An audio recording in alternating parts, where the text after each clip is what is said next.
A daughter caught with drugs. My mom offered me a place to stay to get cleaned up. Her and Dopehead over here. But does Mom have the bigger problem? She's nothing but a pillhead. I did everything for the woman. I cleaned. I mean, how was her mate? That is a lie. They both lie like dogs. Listen to me. I'm speaking. No, listen. Shh, listen to me. You've never seen Judge Judy like this. Wait, Judge. That's all. I'm telling you. Listen to this tape right here. He nicks me, and I go flying off my bike 6 feet, so I hit the edge of his car.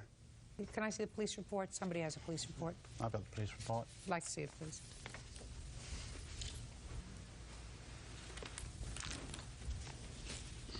Where had you been surfing? Huntington Beach Pier. What time of the day or night did this happen? Around 4:30. 4:30 in the afternoon? Yes. Okay, Mr. Heenan, I'll hear you. I was getting off work, and then I was stopped yielding to traffic in the left-hand turn lane, right here, just waiting for oncoming traffic to pass.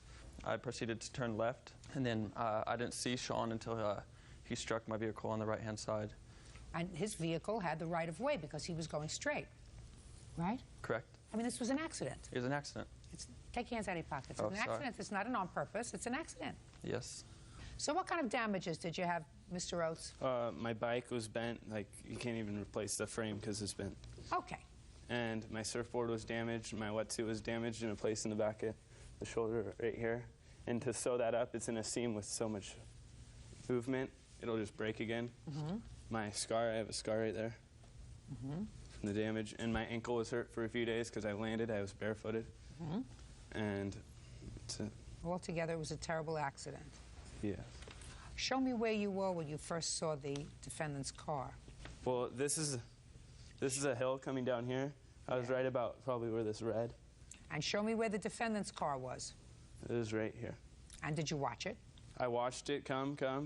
And then I'm coming closer and closer each time. I thought he was going to wait for me. And he soon comes, and I swerve off So you to the saw right. him. So you saw him. I saw him, yes. And I tried to avoid the well, you collision. could have stopped. Yeah. If you weren't going too fast. Right? Okay, so let me see the bill for your bicycle.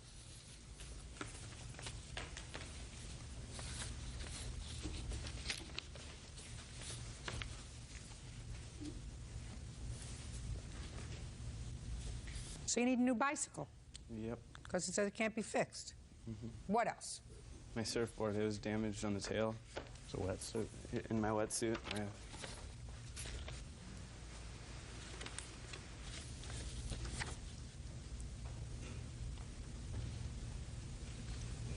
How much did you pay for the wetsuit? I paid $170. What else? And then my scar, you got my scar for the injuries and suffering. That's about it. Okay, we've got That's $200 for the new bicycle that Mr. Heenan knows that he's got to pay for. Got $170 for the wetsuit. Did you see a doctor? No, I did not. Just got banged up a little bit. Yes. When this whole thing happened, what did you do, Mr. Heenan? Well, as soon as the plaintiff hit the side of my car, I stopped and began to phone the police. And then the police and the ambulance and the fire department came, and I waited around for them. And after the police saw the scene, they came up to me and they saw that I was pretty shooken up because I was pretty upset about the whole deal. So it's not like I do that often. So the police reassured me that it wasn't my fault, or they told me that it was just an accident, and it happens a lot down at the beach with kids riding on their bikes and whatnot. He just got my story and took the account of what happened and then sent me on my way. Okay. When for the first time did you hear from the plaintiff's father? Probably about maybe 2-3 weeks later. Tell me about that conversation.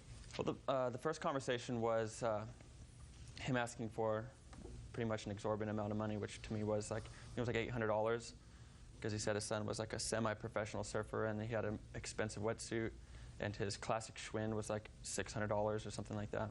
He kept asking me for this amount of money, and I told him that I didn't think that was fair, for one, and for two, that I didn't think it was my fault to pay for it. So that was basically the end of the conversation. Did you hear from him again? I got a letter in the mail from an acquaintance or something like that, a lawyer friend of his, asking for $1,000 for damages. I disregarded that letter. You have a copy of the No. letter?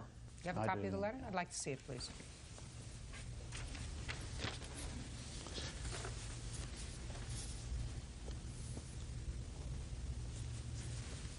Now you can stand up, Mr. Rhodes.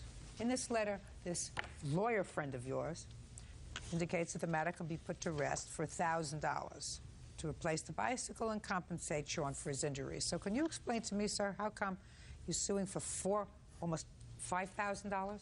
Well, it was because of Mr. Heenan's attitude. Every time I spoke to him, he said he was going to do nothing. I spoke to him 3 or 4 times, and each time he hung the phone up on me. The last time I called him, I said, you've got to be accountable for your actions. What do you want to do about this? He said, well, my attorney says to do nothing. And he says, have a nice day, and he hung up the phone on me. Judge Judy continues in a moment. You put a figure on it for me, Mr. Heenan. As far as pain and suffering? Yeah. Kids our age get a lot of scars, I think. But this one is your fault. And later today, He told her to call 911. Police got there. We both explained our stories. What story? She was drying her hair. You shot through a window. What kind of story is that? real cases, real people. Judge Judy. 16-year-old Sean Oates says he was riding his bike home from the beach when he was struck by Corey Heenan's car. Corey says it was Sean who ran into him. You still didn't explain to me why the difference of $4,000 between the original lawyer's request and the request that you're making of this court today. Well, Sean went through a lot. It's very traumatic for him. He's got a permanent scar on his arm. He doesn't look like he's so traumatized, Mr. He Rhodes. was at the time. Mr. Rhodes, how many times has he been injured surfing? A few times, but Right. that's his own fault. Well, this was partially his fault, too. This accident didn't happen like he said it did. The bicycle was bent on the crank in the middle of the bicycle. Your son just testified before me, Mr. Oates, that he saw the car as it was making a turn, and he thought it was going to stop. Yes, well, Sean was in the bike lane. And I'm telling you that if I'm riding a bicycle, and if I'm a prudent bicycle rider, if I see a car starting to make a turn, but I thought that they were going to stop, and he's driving a big car, and I'm on a bicycle, I would have stopped my bike if I wasn't going too fast. It happened so quick. Of course it did, because it was an accident, Mr. Rhodes. Not something that you get all hot and bothered over, especially when your son walks away from this accident who was probably driving a little too fast on his bicycle home from the beach with a couple of scrapes. So far, I've heard damages in the amount of $370, and that is exclusive of the injuries that he sustained. That is worth something, and I'm certain, Mr. Heenan, that if you had that kind of bruise on your arm, were knocked off by, were injured, and let's say you were out of sorts for a week or so, how much would you think that was worth? I don't know if I could put a figure on it as far as what I would be How asking about the for. scar? Kids our age get a lot of scars, I think. Sure, but this one is your fault. It's mutual. More yours. Okay. He had the right of way. So I'm asking you, put a figure down for me, if it were you. If it was for me, I don't know, maybe some lunch and some resting or something, I don't know. Well, I think it's probably worth a little more than that. Judgment for the plaintiff for the amount of $870. Thank you. That's all. Parties are excused. You may step out. Well, it's a question of young people driving a Mercedes have to be accountable. If I was in a lesser expensive vehicle, I don't think we would be here right now. I surf every day, every weekend, and surf team every morning, so I had to miss out on some. I didn't think it was worth the value that he put on it in the first place. I thought he needed to be taught a lesson. It has nothing to do with money. I wasn't worried about the damages to my car. I could care less, but I just wanted to make sure that he was okay. I noticed him just going, oh, I'm so sorry, but that's all I got out of him. You know, he could have been killed quite easily. And now the next case. All parties in the matter of Uslaker versus Choi. Step forward, please. Mohan and Renee Uslaker are suing their neighbor, 19-year-old Daniel Choi, for shooting at their house with a BB gun. Daniel claims he wasn't aiming at their house. How old are you, sir? 19, Your Honor. How long have you lived next to these folks? About 7 years, Your Honor. You think you're an easy neighbor? Yes. Do I you? think I'm an easy neighbor to get along with. Do you think he's an easy neighbor? No. Absolutely not. Not according to what you say in your complaint. And there's been some history from when you were a little kid. Yeah, younger juvenile, yes. According to you, you had a protective order? Yes. Against him? Yep. That's not about this case. Correct. This case is about Mr. Choi, you damaging their home with a BB gun. Yes. Accident. Tell me when this happened, Mr. Choi. November 7, 2004, I was in my backyard shooting my Who do you live with? I live with my grandparents. Are they nice people? Yes, very nice. You have brothers and sisters? Yes. Do they live with your grandparents? They did, but they moved. Is that moved because out. they're older than you are? Yes. And you've stayed at home to sort of make your grandparents' older years happy and comfortable. Yes, yes. So you're in your backyard of your grandparents' house. And what are you doing? I was shooting my BB gun. Where were you shooting it? I was intended for the ground, but... That's no fun, Mr. Choi. Look, these people are laughing at you. Nobody shoots a BB gun in the ground, Mr. Choi. Well, I wasn't intending to shoot their house. Nobody shoots a BB gun in the ground. So start out by telling me the truth. What were you doing with the BB gun? Well, I set up some targets. There's a fence in between my neighbor's house and my house. You set up targets. Now we're getting to it. What kind of targets did you set up? Pop cans. You see, we start from the ground. We're all the way to the top. We're at ground up. What did you put the cans on? A wooden stump. And you were shooting? Yes. And what did you hear? We heard a crash. I was blow drying my hair, and I heard a crash in the back room. And you found? Found a hole about the size of a BB gun in the window, in the back bedroom window, and shatters going out from the hole. So? He came around the side of the fence, asked me to come towards him, and I asked him for what. He said, because you shot my window. So I walked over to him, and he showed me his window, and I said it was an accident. You know, I didn't intend to shoot your window. I was just being stupid. Pretty much, yes. And his wife came around. He told her to call 911, and police were called. Police got there. We both explained our stories. What story? She was drying her hair. You shot through a window. What kind of story is that? And he gave them two options. One, to take me to jail. Two, to if we can go to small claims court and I can make payments. I sent him a $20 payment in the mail.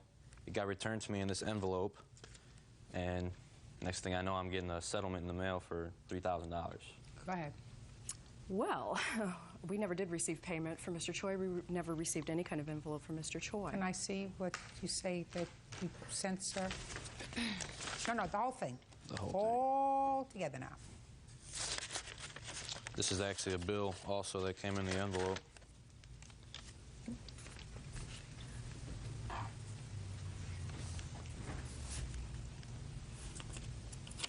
That's one of the bills. I have the other bill here. Just a minute. Well, I don't see any money in here. Did you send him a bill? Yes, I did. When did you allegedly, sir, send this $20 payment? It was about 3 days before I had got the envelope. 3 days before you got this one? Yes.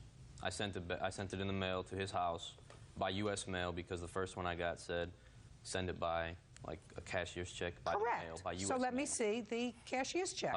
It wasn't a cashier's check, it was a money order. Well, you have a copy of a money order. No, they would not give that to me, sir. Your Honor. You have a copy of a money order. Whenever you get a money order, you get a copy, you get a stub. Yes, he sent the whole money order back to me. Well, show me. I returned it to the store and they didn't have any records of it. Baloney. So how much is it going to cost to fix your window and the siding?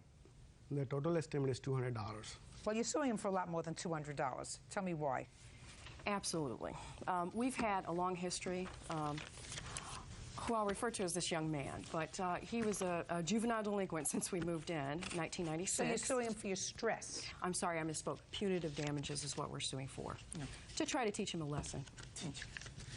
What you agreed to with the police was to payment for the damage that he did to your home. True. And if he had paid that, we would not be here today. That is true. The story that he's telling me is that he made a good faith payment, but I don't believe him because he has no proof that he made a good faith payment. And that's very easy to get. I have a witness here that was with me at the store that I bought the money order from. She was with me when I got the money order, and she was with me when I mailed it out. It's my girlfriend, Nicole.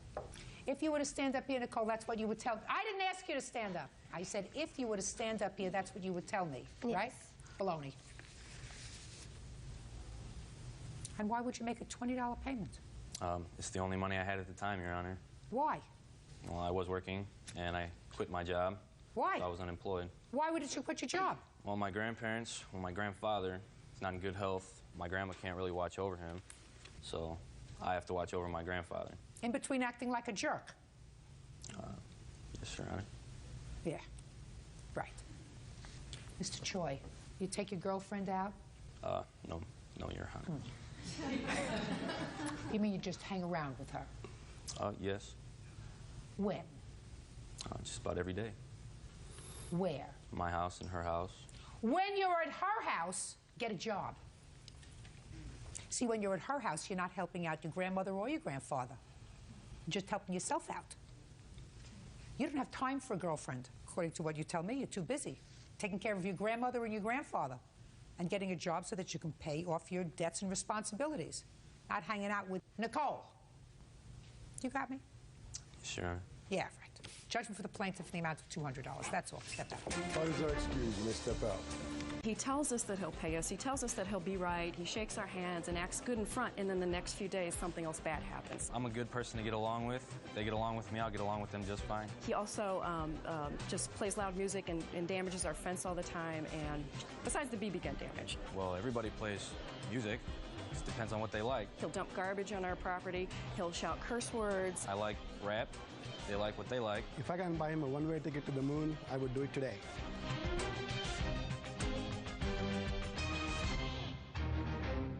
You gave her your PIN number. It is your claim that she stole $600 from you. Yes. A bank account emptied by the one person she trusted the most. I gave her the money when I got in the car. Was she betrayed by her best friend? There was one withdrawal, there was another attempt, and then there was a third successfully. I handed her her money because she always lost money. Judge Judy.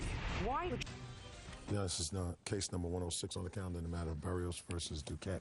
Parties have been sworn in, Your Honor. You may be seated. Folks, have a seat. Miss Barrios, Miss Duquette used to be a very dear friend of yours. Yes. And it is your claim that she stole $600 from you. Yes. She says she did not. She is counterclaiming because she said since this incident you've embarked upon a course of harassing her, and she is counterclaiming for several $1,000s. So why don't you tell me the circumstances surrounding her taking your money? It was April 1st. It was about 8:30. I was downtown running some errands. 8:30 in the morning? In the morning. I had withdrawn $160, $100 which I owed to the defendant. She called me and asked me what I was doing for the day. I said running errands. Why? She said she really needed to see me. She wanted to talk. She needed to escape. And I said, well, you can come pick me up. She came and picked me up in front of the Greyhound station downtown Sacramento, and we got in the car. In her car? In her car. Had you planned on seeing her? I had planned on seeing her at some point. Okay, and that's when you were going to give her the money? Yeah. What did you borrow the money for? It wasn't even a matter of me borrowing. It was for gas, her taking me places, and her... So you don't have a car? I don't have a car. She takes me places. She was a very helpful friend. Okay, fine. So now she came down, she picked you up at the Greyhound station. What happened? She said she needed to run some errands. Immediately, as soon as I got into the car, I handed her the $100. Immediately. So far, is that right? No. She didn't give you the $100? No, she didn't. Okay. Go ahead. We went to Kmart. She needed to run some errands. She needed some cotton balls, some lotion, some shampoo. When we got that, we called her friend, who happens to be here, went and saw him for a few minutes, went to lunch in Fair Oaks, down by the river, sat there for a little while, spoke some more to go and take out the money. She said, no, I'll go do it. You're driving today, so I'll take it out for you. Not a problem. Okay, just a second. So what did you do? You gave her your PIN number? She's had my PIN number. She's had my PIN number because the card is used for cash aid and food stamp aid, and she would, on certain occasions, take my oldest daughter to the supermarket, and they'd use my PIN to get food with food stamps. So she had your PIN number? Mm-hmm. And she went to the bank and withdrew some money? Yes. How much did you tell her to withdraw? The $60 from my phone. And she came back and gave you? A receipt for $60. And we got in the car. I drove to pay my phone bill, and there we switched. She got into the driver's seat. I got into the passenger side. She asked me if there was anything else I needed to do. I said, no, not really. She said, well, I got to go home. When did you ascertain that more money was taken out of the... The following morning, Your Honor. I get my cash aid on the 1st, and I get my food stamp aid on the 2nd. And it was the last of the month, so I needed to see if we had the food stamps were in the account so I can go buy some groceries before I went out and did some errands. And it gives you the cash account balance and the food stamp balance at the same time. My cash account balance came up to $39.12. And now my heart stopped and it froze immediately. That was like 7:45 the following morning, April 2nd. Okay, so that's the money. That $600 is what you say Ms. Duquette took from your account. Absolutely. Without your approval. I never gave it to you. And Ms. Duquette says, of course, that she took out that money and handed it all to you. Okay. Can I see the receipt from the bank, please? You want to see it all right now, or just I want to see that day, okay. April 1st. Anna, do you have the receipt that she gave you for $60? No, I don't.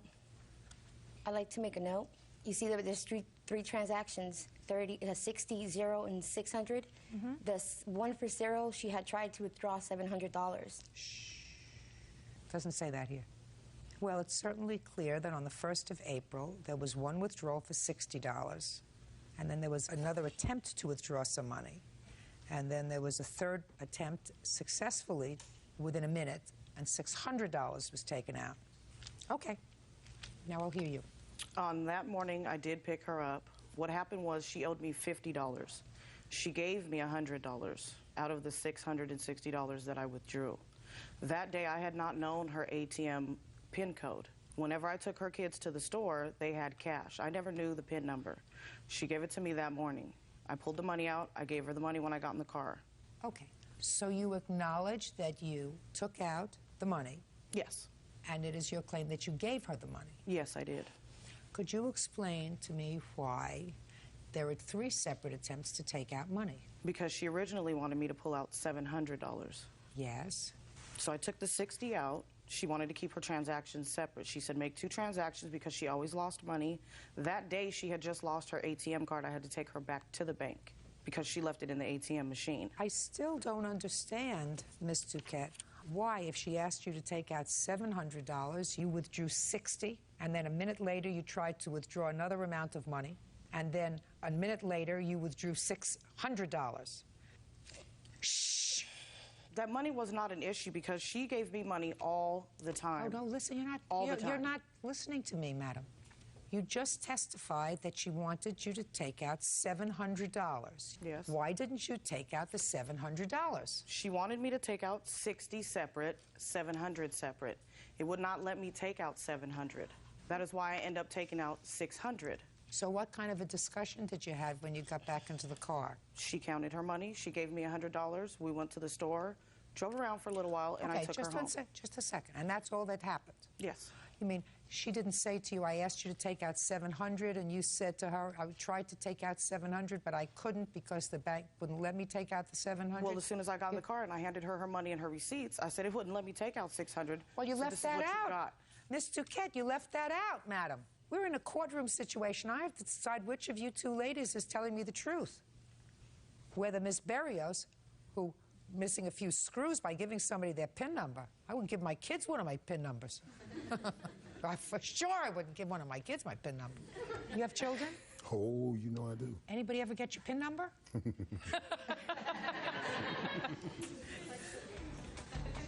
Judge Judy continues in a moment. You couldn't breathe. You couldn't catch your breath. You were overwhelmed.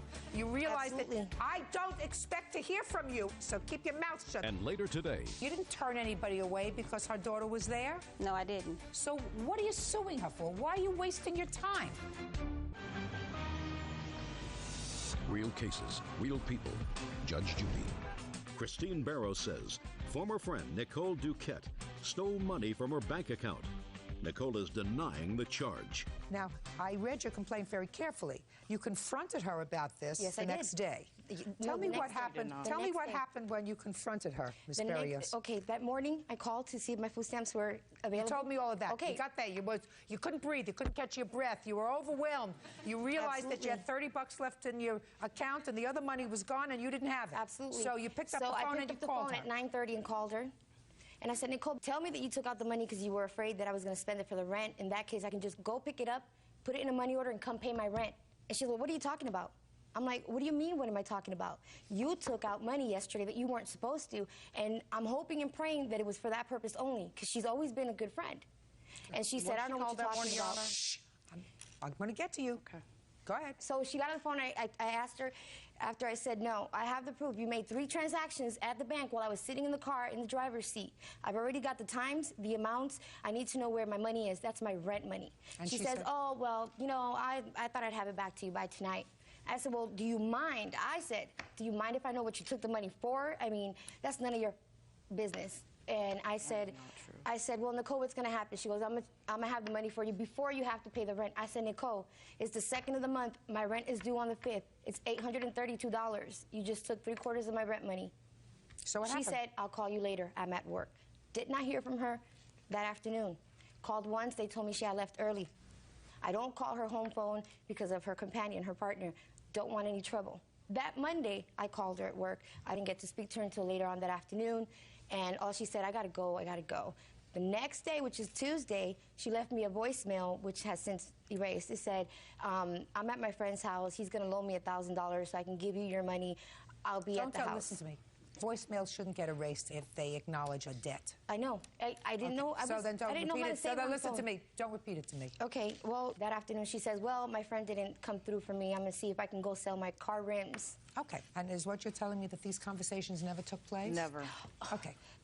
Now, let's get to your allegation of harassment. When did the harassment start, Mr. On April 8th, the day of my girlfriend's mother's memorial, she called my house acting like she was a private detective.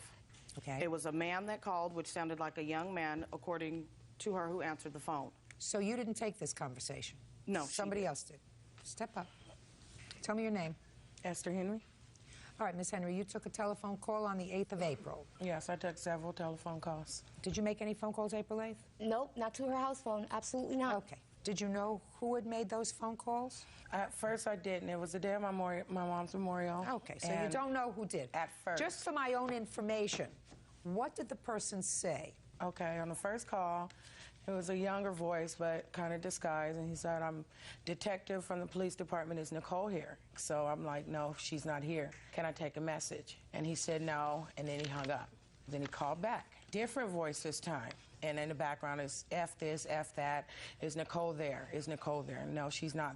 Then a lot of harassment, cussing on the phone. You better get her. She's in for it, you know, and all this stuff. And What was it? Just a second. What do you think that was about, Miss Henry? I don't have a clue. Okay. Anything else you have to testify to? Yes. Then the third call, the plaintiff outright said who she was. Yes. This is Christina. Yes. Is Nicole there? And I said no. Well, she owes me some money, and I want my money. She told me she was going to pay me back. She didn't pay me back yet, and I want my money. If she doesn't give me my money, then I'm going to call the police. And I'm like, okay, well, can I take a message down and, you know, tell her? That was the message. Just as what part of what she said didn't you understand? Listen to me. That was the message. She said it's the 8th of April. She's supposed to pay me back some money. If she doesn't pay me back the money, I'm going to the police. That's what she said. Yes. So you understood the message. When I say message, I'm like a phone number so she can call you back. I got that part of the message. I got it too. I did. Anything else you want to tell me? No, that was about it. Perfect. Sit down. I even have an email here from her. This is not the first time that this has happened. I've known her since 2001. She worked at my job. Okay. She was trying to have a relationship with me, and that was her way of trying to get me by giving me money all the time. Okay, so let me ask you this question. So, Ms. Duquette, listen to me very carefully. Is what you're saying to me that she was trying to endear herself to you by being generous with you with money? In fact, she even offered. Yes. Yes. Me, right? Yes. And that in the past you had, in fact, taken money from her. In the past, you had taken money from her. Did she ever complain about it?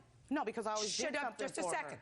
Did she ever complain about it? No. How long have you been with Miss Henry? For a few years. Oh. And I don't expect to hear from you until I'm looking at you, so keep your mouth shut. So far, you're not losing. Can you tell me why you think, after somebody had been generous with you, given you money in the past, why she would say that you stole the money this time? Unless maybe she's having a psychotic attack. Is that right? Well, she was on medication. Oh, okay.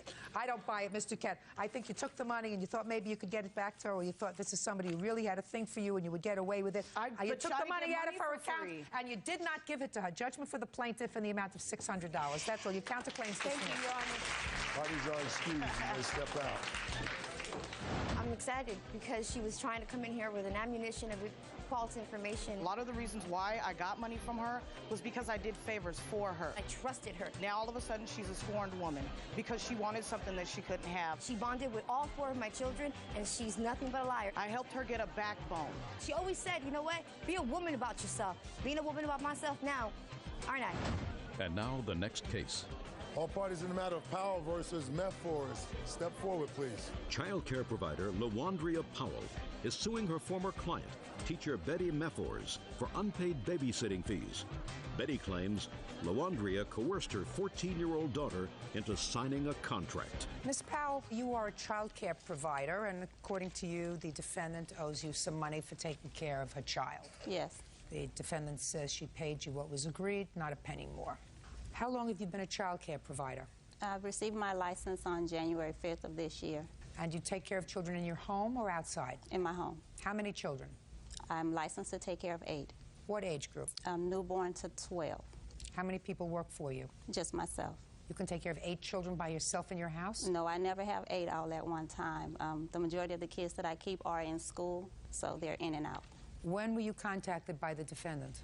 We met on August 23rd at a Jump Start program where both our 5-year-olds were to start kindergarten, and she made the statement that she needed assistance with child care or her daughter wasn't going to be able to attend school.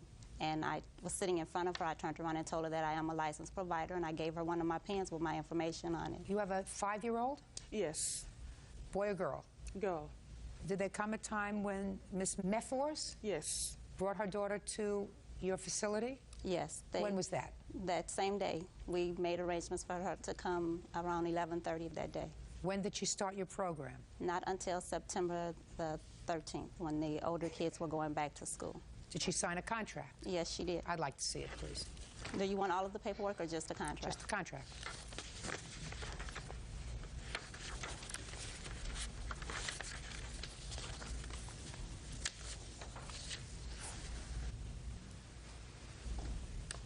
Did you sign this contract? No, Your Honor. I did not sign any contract with this woman. I only had verbal agreement on the phone. Who signed this contract? Her or her daughter.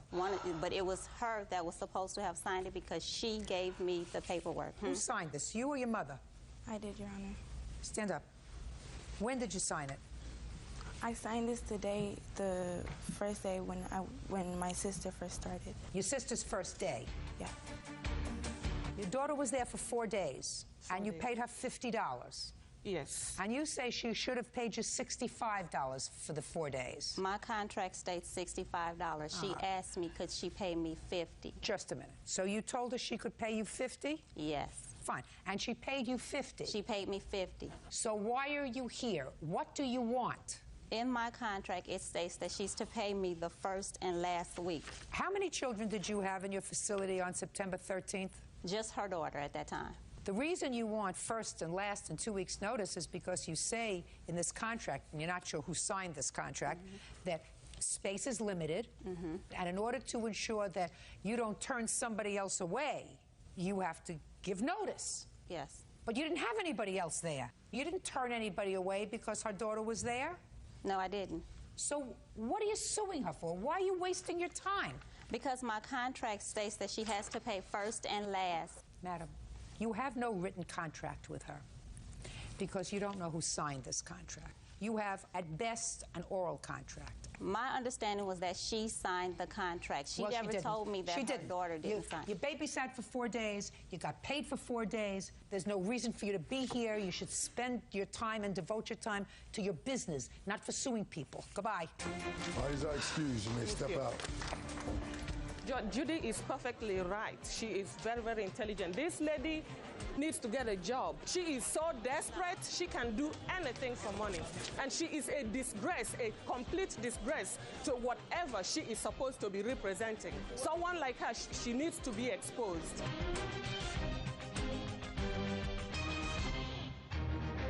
She thought he was the one. He told me that we would be together. Until she went to his house. Lo and behold, the wife and 4 kids entered the door. You didn't know that he was still married. You felt the necessity to... You may be seated. You're the wife? Yes, ma'am. You're the girlfriend? The ex-girlfriend. You're the bargain? Don't see it. So something special that's just between you and you. Miss Underwood, according to your complaint, Mr. Burge and you were involved in a relationship. You didn't know that he was still married at the time. Correct. And you loaned him money. You loaned him Correct. money to do something called lifting his truck. I don't know what that means. You'll explain it to me in 10 seconds or less. Then you bailed out his car when it got impounded. What else? 2 tickets. 2 tickets. And you said you made loans to him because you actually thought that you were going to be building a life together based upon his promises and his statement that you were going to go to live in Arizona together and whatever. When you tried to find out when he was going to pay you, you went to his house, and lo and behold, his wife answered the door. Correct. Mr. Burge says everything that you gave him that he acknowledges he took were given as gifts. Yes, Your Honor. And he never fooled you. You knew that he was married and that he had children because he has tattoos of them all over him. Tattoos does not mean that he's they're still married, or the fact that... And he says he doesn't owe you a quarter. Right? Yes, Your Honor. How long are you married, Mr. Burge? Over 6 years. You have children? Yes, 4. When did you leave your wife? Around April, May. And when did you meet Miss Underwood? Right at the end of May. Where? Through an ad in the paper. What kind of an ad? It was like a penny saver ad. What did it say? Shh, quiet! It said, you know, this is who I am. And so I responded to it. You know, she sounded interesting. Why, after 6 years of marriage and 4 children, you're separated, in a couple of weeks you felt the necessity to find somebody else? It's just I like having someone around. I wasn't out to build a relationship. I was out to find a friend. And, you know, things were going good with us. And when, for the first time, did she give you money? It would be September 9th, if I'm not that right? mistaken. Yeah. September 9th. But I didn't give him anything. Shh. Tell me what she gave you money for. She did a lift on my truck. 4 children and you. My wife works also. How old are your children? Twin 9-year-olds, a 5-year-old daughter and a 4-year-old boy. And who watches them when you're both working? Daycare. Who pays for the daycare? We do. Really? Your wife must be a very successful CEO of a major company. No, she just works very hard for what she gets. Harder than you. We work equally. Really? What kind of work do you do, Miss Burge? I work for the phone company. What's your annual salary? 54. So you're the primary breadwinner in your family? I make more an hour, yes. Stand up. How many months were you separated from your husband? Roughly about 6. How much money did he send you for support during those 6 months? We still live together, but we just stayed. Is what you're telling me, Miss Burge, that you still lived under the same roof while you were separated? Yes, ma'am. Did you know that, Miss Underwood? No, I did not. You think your husband told that to her? I don't know. Trust me. Did he tell you about Miss Underwood? No, we didn't share any personal stuff about each other. Only 4 children. Did you ask him where he got the money to have his truck lifted? No, ma'am. Let's see. Where did Mr. Burge tell you that he was living? He said exactly where he was living. Had you ever been there to visit him? No, because he was always at my house. How often was he at your house? A couple times during the week, not for very long, but he came over a couple times during the week on Sundays, because Sunday was his only day off. But you never went to his house until you were looking for him for the money? Until New Year's Eve, correct. Well, you weren't looking for him for money on New Year's Eve. You were just looking to find him? I actually was just looking to find him because he told me that we would be together, and then his friends called and said that he was drunk and passed out, so they were taking him to their house. So I decided that enough was enough, and I wanted to go find out what was going on, and lo and behold, the wife and 4 kids answered the door. Mr. Burge, did you tell Miss Underwood that you were still living at home with your wife? No, I didn't, Your Honor. Why not? I didn't see it as relevant at the time. We were just friends. Well, you were friends, you were intimate. Yeah. You had taken money from her. Yeah. You knew that she had feelings for you. Yes. Did you feel as if you were being honest with her? Not completely, no. Right. I think you got the better end of the deal. I think so, too. Unfortunately, she didn't find out about his character until they had 4 children together. That's her problem. That's her problem. And not only that, she can have him. I don't want him. Judge Judy continues in a moment. It was okay for her to do this for him until she found out that we were still living together and he left her. Because you got the prize. I want to tell you, my darling, you got the booby prize. And later today... Were you planning to get married? Yes, we were going to be married September 17th, a week after he unfortunately passed away. People invited to the wedding? Yes. Including his daughter? No. Real cases, real people. Judge Judy. Tammy Underwood says ex-boyfriend Sean Burge owes for having his truck lifted and for impound fees. Tammy says Sean is living a double life. Tell me about having the truck lifted. He said that the weight of all the tools and stuff he used for work weighed the truck down too much, so if we did that, then it wouldn't be as much of a strain on the truck. And at that point, I'm agreeing that, you know, we're going to try and start a life. We had already talked about starting a life, and I told him, okay, I said, this is the deal. I have a credit card that just got paid off. We could do this, but you have to make the payments on it. And he said? He said, okay. He said that would not be a problem. He would be able to make the payments. So Now let me hear your version of the truck, sir. Your Honor, months or weeks before that, we were talking. My birthday was coming up in October, and she asked me, you know, what do you want for your birthday? Jokingly, I said, I'd like to get my truck lifted. I never made arrangements to pay anything back, because if I could afford to pay her back on it, I would have paid for it myself. What was the next thing you paid off for him? His truck got towed. When did your truck get towed? I don't remember the exact date. And what did you do when you found out it was towed? I called to her and asked her if she could get it out. Why don't you call your wife? I didn't choose to. You can either have a happy life or an unhappy life. The choice is yours. Do you understand? I understand. Just because you make an initial mistake doesn't mean that you have to go through your whole life suffering for it. How much did it cost to have the truck lifted? $32.50. How much did it cost to get the car out of impound? $318. And now we have the tickets. What about the tickets? Did he ask you to pay those tickets? Yes, he called me at work and said, can we afford for you to pay the tickets? And I said, there's no we. I can do it if you can make the payments. I said, you have to agree to make the payments. How much were the tickets? One was $606 and one was $446. What do you want to say? I wanted to mention that I just want to reflect back on something that she had said when she said that he used to come over quite frequently. He works Monday through Saturday, and he was only gone on a Sunday a few times that I can recall. Well, what do you think that this phantom relationship that he had with Miss Underwood was? I really don't know. I wasn't involved in it, but right. I You knew. do know, however, that he solicited her friendship while the two of you were married and living under the same roof, that he asked her for help, according to him, right? Right. Or something that someone would say to a new friend. We're building something together. I need some help right now. Separated from my wife, whatever. We're divorced. I don't know. Did he say he's separated or divorced? No, he said he was divorced for about a year and a half. Got it? Got it? I understand that. Do you believe her that that's what he said? I want you to believe her, Miss Burge. Okay. That's what he said. May I mention another thing? Sure. The night that she showed up on our doorstep, she did mention to me that she had told him that he needs to put an effort toward the relationship or she was going to sue him for the money. And your point would be? You know, it was okay for her to do this for him until she found out that we were still living together and that he and I ended up going, you know, started working on a relationship and he left her.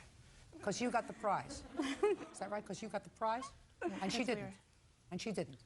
I want to tell you, my darling, you got the booby prize. Friend Sean Burge owes for having his truck lifted and for impound fees. Tammy says Sean is living a double life. He's an unethical, amoral man who used her when it suited him. And he didn't even have the decency to say to her, I'm going back to my wife. I know you spent almost $5,000 on me. I'm going to pay you back, little by little, whatever it takes, because I don't want you to feel as if you've been abused by me. Do you understand? That would have been a decent human being. Instead, he says, see ya. You feel like a fool? You were a fool? I'm going back to my wife with my new lifted truck. And if that's the kind of character you want your children to grow up around, stick with them. You will reap what you sow. The next fool will be you. Judgment for the plaintiff in the amount of $4,620. Thank you, that's all. Why did Judge choose you to step out? We started building a life together. He said he loved me, and I never knew about the wife until New Year's Eve. I didn't lie to her about anything. I might not have told her things, but I didn't lie to her. We had all kinds of plans. It wasn't just like a month, okay, boom, done, you know. It just didn't work between me and her. Christmas, you know, he promised my son he would be there, and all of a sudden didn't show. Mistress is a mistress, you know. You end up coming out with everything or you come out with nothing. It really hurt, because I was in love with him, so, but she can have him. And now the next case. All parties in the matter of Fitzgerald versus Whitney. Step forward, please. 23-year-old homemaker Kimberly Fitzgerald is suing her deceased father's fiancée, Leslie Whitney, for the return of her father's belongings. Kimberly says Leslie is a scammer. Miss Fitzgerald, Miss Whitney and your father were together at the time that he died, and he died suddenly. He was a young man. He had a heart attack. And you want some property that you say belonged to your father. You're one of 2 children. You say your brother doesn't want anything of your father's. You do. He died without a will. And according to you, Miss Whitney won't let you have his belongings. Right? Yep. When did your father have a heart attack? Do you know the date? September 9th, 2004. And prior to September 9th, when had you seen him? I saw him about 3 days earlier. Where? He stopped by my house to see my son, well, and me. Prior to September the 6th, when your father came to see your son, when had you previously seen him? The 4th of July. How old was your father? 57. Miss Whitney, how long had you and Vincent been together? Over a year we were together, but we did not live together until June of last year. He had another girlfriend in March. Shh. You moved into his house? Yes. Where was he when he passed away? He was on the road. He was a truck driver. According to what I read, Vincent took out a life insurance policy with you as the beneficiary. Is Yes. that right? When did he do that? In August. Were you planning to get married? Yes, we were going to be married September 17th, a week after he unfortunately passed away. People invited to the wedding? Yes. Including his daughter? No. Why not? He said that he didn't want, there wasn't a close-knit family, and that's what he had told me. I had never met her, and he offered to, when he wanted to go see his grandchild and stuff, but it was like an in-and-out thing. He never really talked about his children. How much was the life insurance policy that he took out in August? $20,000. But he named you as the beneficiary? Yes. Was there any other life insurance policy for any of his children? No, there was not. Did he have any bank accounts? Yes, he did, but one was overdrawn, and the other one only had about $50 in it. Now, I gather the day after your father died, you and your mother Yes. went to his apartment. Yes. I didn't even know about her. And how did you get into his apartment? I was sitting outside. I didn't go into the apartment until Leslie came home. How did your mother get into the apartment? I don't know. How did they get into the apartment? They climbed through the kitchen window. It was a basement apartment. The windows were level with the ground. And I was on my way back from the hospital, and I came home, and she was outside with the baby, and the mother was in the bedroom. What was your mother doing there? She told me to wait outside. We had gone to my father's house to get his suit so that he could be buried. We were making preparations for his wake, and there was other paperwork and stuff that I needed. Since I am the administrator of my father's estate, I needed to get paperwork to straighten Well, you everything weren't out. the administrator of his estate at that time because he died without a will. No, at that time I was not. So you had to petition the court for letters of administration. Yes. Did you do that? Yes, I did. Now, according to Miss Whitney, she ultimately allowed you to come in and take certain property from the apartment. Yes. Okay. Now you're going to tell me what it is that you want. We just want... Who's we? Well, okay, I just want the value of the property that was missing that Leslie told me I could have. What do you want? Not the value. What do you want? The kitchen table, the computer, the camera with the printer. Kitchen table? No, there's no kitchen table. There's no kitchen table. I moved What else? into the house myself. What year? Beginning of end of 2003. Get over it. What else? The computer. There was a brand new computer. Where's the computer? There was no computer. There was no computer. There's no kitchen table. Okay. You have no idea where the computer is? No, I don't. What's next? The digital camera. Digital camera. No, I don't. He had that. He used to carry that with him in his truck, and I didn't What's go next? to the truck. The printer that went with the digital camera. Miss Fitzgerald, get over it. From what I gather, based upon the fact that your father had taken out a life insurance policy, and instead of naming his 2 children as beneficiaries, he named this lady as a beneficiary of his insurance policy, you did not enjoy with your father the kind of relationship that was warm, continuous, and loving. Is that a fair statement? realized that she was living there and that they were living together. They planned to be married. They clearly were in a monogamous, intimate relationship because the life insurance policy was taken out in August. You got a lot of your father's property. Nothing there, as far as I'm concerned, are memento things that you're asking for. You don't want to hang the kitchen table on your charm bracelet or the camcorder or anything else. No, but there was family pictures. If you said to me he had a watch that I would like to be able to give to my child one day because we were very close, or he had a ring that was a family heirloom or something that was very close to him, you want a kitchen table, a computer, a camera, and a printer. And pictures. Should have taken pictures. What pictures? I didn't have access to them. You went into the house 3 times. You didn't even mention the pictures, Miss Fitzgerald, when you said you wanted the value of these things or the things. You didn't even mention pictures. I think you have to have something to occupy your time more than what you have. Because this is nonsense. Get over it. She Get a had life. the decency to show That's up at all. his funeral. Bye-bye. Parties are excused. You may step out. They were not a close-knit family. I never met his daughter because he wasn't even associating with his daughter. If all she wanted was his money, she got it. I was going to marry him. Snatches her lot, she's making it all about her, and that's not the case. She says they were going to get married. I have no proof of that. She's jealous that I'm getting a life insurance policy and she's not. She doesn't have the decency to show up at his funeral or his wake or anything. I was not invited to the funeral, by the way. They kept that hidden secret. She walks away with $20,000 and I'm left stuck paying for his funeral. I don't know whether to cry or I mean, it's just ridiculous.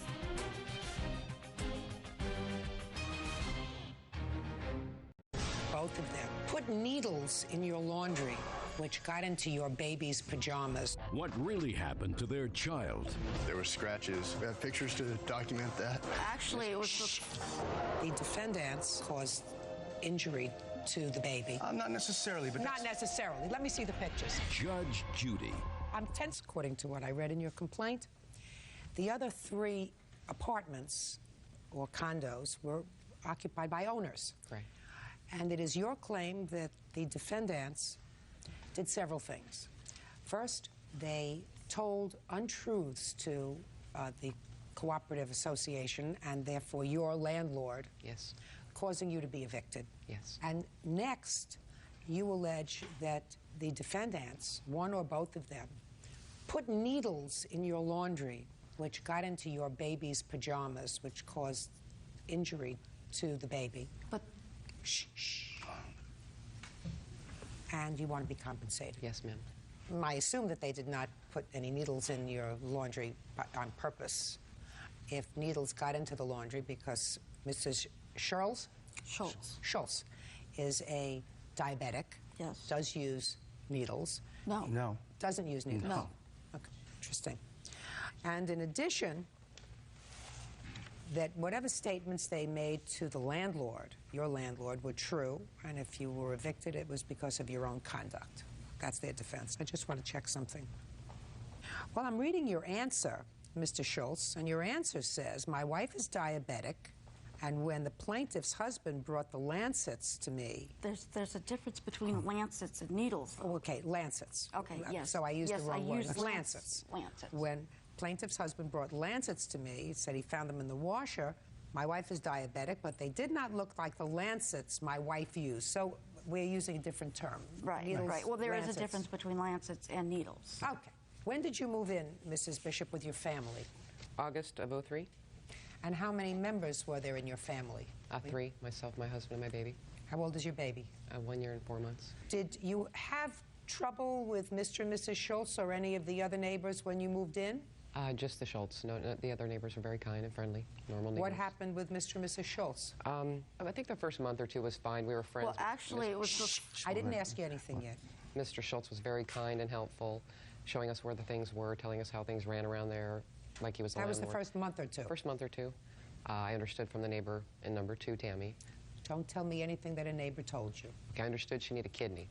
So I went up and offered her a kidney and asked her what blood type she was. She said she was blood type AB. And we But talked I'm about not. it. So, this is good. To my best recollection. Anyways, Go ahead. So just things started happening where the laundry problems. They parked in a, his truck is very big, it's a Bronco, and it's blocked our space. When we moved in, we asked him several times to please move it. We can't get our car in the garage. Here's a violation that was written on my car because his car was parked in my space, so I had to... Car was parked too close to the line, yet their car was parked within their lines. But you have a very large car, and in order for you to get in and out of your spot, you wanted them to move their car further over. To the other line. I understand. Your wife is answering the question, sir. I mean, you know, I understand. She understands what I'm saying. You may want to give me a lot of baloney, but I'm not going to tolerate it. You asked them to move their car to the other side because you have a very large car and it was difficult for you to get in and out of your car. Is that a fair statement? That would be a fair statement. That's a fair statement. Okay. And what I assume happened is you parked it as close to the line as you possibly could. Is that what you're telling me? Not necessarily, but not necessarily. Let me see the pictures. I'm 10 steps ahead of you, sir. There's a picture of his 10 steps Bronco, ahead of you. And here's the rules and regulations. You know, fortunately, we all come to our jobs, Mr. Schultz, with a life's experience. I'm grateful for that. Yeah, well, in this case, you may not be. Let's get to the rest of the complaints that were made, because that's what you're alleging. Let's get there, and let's get there fast. Okay. And then we'll get to the Lancets. Okay. What? May I ask my witness to come up and explain? Absolutely. Who are you? I'm her husband, Brett Bishop. Okay. Do you have the complaints? No, we do not have the complaints. Well, then how am I supposed to adjudicate that part of your claim? We were not able to get them from our landlord in time. Well, then, yeah, I have to strike that part of your claim. Okay, then I have nothing in that regard. Good. Fine. And let's get to the needles incident. I went out to get the baby's laundry out of the dryer. And when was this? January 29th. And found needles in the dryer, and I came back in the house and called my husband, and he told me that they might be hers because she's diabetic. Okay. Do you have any of them with you? Yes. And this was before you put any clothes on the baby? No. What do you mean no? Similar of what the needles look like. You see, what you state in your complaint is that your baby was uncomfortable, and the next morning you found needles in her pajamas. Then you went down to the laundry and you found needles. Now you tell me that on the 29th of January, you went down to the dryer and found needles in the dryer. I got the needles out of the dryer, and I came back into the house and called the police. Yes. My husband came home at the same time. Yes. And he can pick it up from there. The police officer went and spoke with Mrs. Schultz. Listen to me. Were you there when the police officer spoke to Mrs. Schultz? I was not in his presence. He spoke to her on her balcony. We waited in the house. He came down and told us what she said. That's hearsay. I'll look at a police report if you have it. Yeah, we have a police report. In that police report, she admits that the needles were hers. Shh. Sorry. Now, according to the police report, I'm just telling you what the police report says. Okay. It says that you advised the police that the needles were left in your clothing by accident. I got it. What's next? We have photographs of the needle, and we did not know that where the needle came from, where the scratches came from originally. I don't know what scratches you're talking about, Matt. I have no clue as to what scratches you're talking about. We found a needle later in my baby's diaper. After we phoned the police, we discovered that the scratches that were on her that were not on their. I have no idea what you're talking about, madam. I asked you, tell me about the incident involving the needles. Okay. And you told me on the 29th of January you found needles in the laundry. And now you're talking to me about scratches, and I have no clue as to what you're talking about. On the 28th night, I put my baby to bed. In the morning when she woke up, my husband... It was on the 9th. What are you telling me? On the 9th, we put our baby to bed. I usually put the baby to bed, and she had no scratches to her labia area. She was very fussy that night. We thought she was teething. The next morning when I got up to take her to the nanny, I noticed when I was changing her, she had a dirty diaper, so I wiped her up, and I noticed that there were scratches to her vagina area. We have pictures. What kind of diapers do you use? Pampers. Well, how could she have scratches to her vaginal area? That's where we're getting at, is the whole reason why we're here is the needles that this lady put in our laundry somehow got into our baby's diaper, scratched up her labia. We have pictures to document that. We have pictures of the needles, and the emergency room doctor We dug through the diaper pail. saw those. We have a diaper pail we keep the diapers in, and after discussing with the officer and finding out the needles 2 weeks later that she had got scratched from, we assumed we better look through the old diapers that we keep in the pail, which we have pictures of the diaper pail and needle in the dirty diaper. So that's how we didn't know where the scratches came from. But you don't put diapers in the wash. Shh. So we put 2 and 2 together and took her to the emergency room, and they wrote the report that needles stick to the labia. And they did the HIV test on her, hepatitis testing. And So what you're telling me is, I mean, I don't know what these pictures show, madam. You're showing me a picture of a dirty diaper with a blue needle in it. Is that what you're showing me you found? Yes. I don't believe you. I don't believe that 2 weeks later you kept dirty diapers in a pail. the baby goes to the nanny Monday through Friday. Let me explain something to you, madam. I do not believe that you kept dirty diapers in a pail from January 9th to January 30th. I don't believe it. It doesn't make sense. And if it doesn't make sense, it ain't true. Judge Judy continues in a moment. And later today, I assume that you have a busy life. I want to know why you're suing him over swimsuit and shoes. I'm just curious. Yet you took time out to file a lawsuit about your swimsuit and shoes. real cases, real people.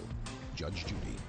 Renee Bishop says her former condo neighbors, Michelle and Perry Schultz, put needles into a laundry dryer, causing injury to her baby. Renee also claims the Schultzes lied to the landlord and got her evicted. I believe that you probably found a couple of her needles in the dryer. That's a possibility. And maybe you figured you could parlay that into something else, but I do not believe, and I'm not crazy about their attitude, especially his. I'm not sure about hers yet, but especially his. But if you think you're going to parlay that into a monetary award, you are wrong, because I do not believe this evidence, which is a 2-week-old diaper that you kept in a pail in her room and happened to open it up and found within the diaper that your husband said he changed on the 9th of January, a blue needle that he overlooked. I don't buy it. It was My problem is that 3 weeks later, or 2.5 weeks later, when you found this, you took your child to the emergency room? Mm-hmm. What date did you take the child to the emergency room? The 29th. The 29th. So what you're telling me is you didn't see the problem on the 9th. Yes, we did. Well, show me what you did. I took her to my doctor for shots. 2 days later, she had a date for shots. There's red marks on the buttocks. Let me see. Let me see. 2 days later, let me see what the report says. Well, infant. Red marks on Red buttock. mark on buttock. That's not what your husband just told me. Your husband told me that she had needle punctures on her labia. Listen, what do you think? I was born yesterday. Your case is dismissed. They may have not been good neighbors, and they may have done a lot of things that were nasty to you, but you're not going to parlay that. My only problem is you did take the child 2.5 weeks later to an emergency room where somebody found a needle prick on the child. My question is, how did it get there 2.5 weeks later when it wasn't on the doctor's report 2 days after what you allege is the incident? Because that causes me a great deal of concern, not from them, but from you. Your case is dismissed. Your Honor, Step out. please. Thank you, Out. Thank you. Oh, that's... I didn't put the lancets in the washer or the dryer. They just started turning psycho and messing with our cars, cutting our vehicles up, all kinds of stuff. We've lived there 8 years, never had a problem with anybody until they moved in. I think because they're just really jealous. Their kid's autistic, unfortunately. So does that mean I'm jealous of every normal child in this world? I don't think so. He used to tell us all the time, oh, you're so lucky to have a healthy baby. She's so beautiful. She's so this, she's so that. And I think there was a fine line between jealousy and hatred. That's just a farce. I mean, they're just reaching, you know. Desperate people will do desperate things, you know, and they're desperate. And now the next case. All parties in the matter of McCullough versus Nelson's Nautilus. Step forward, please. Student Renee McCullough is suing the owners of her gym, Preston Nelson and John Ashey, for breaking into her locker and selling her belongings. The men say Renee's locker dues were 6 months delinquent. Ms. McCullough, you belonged to the defendant's gym, according to your complaint, for about 9 years. That's correct. And then there came a time recently that you stopped going, about a year ago. And it is your claim that they clipped the lock off your locker after several months and got rid of your stuff. You want them to pay you $600 for what you claim was in the locker.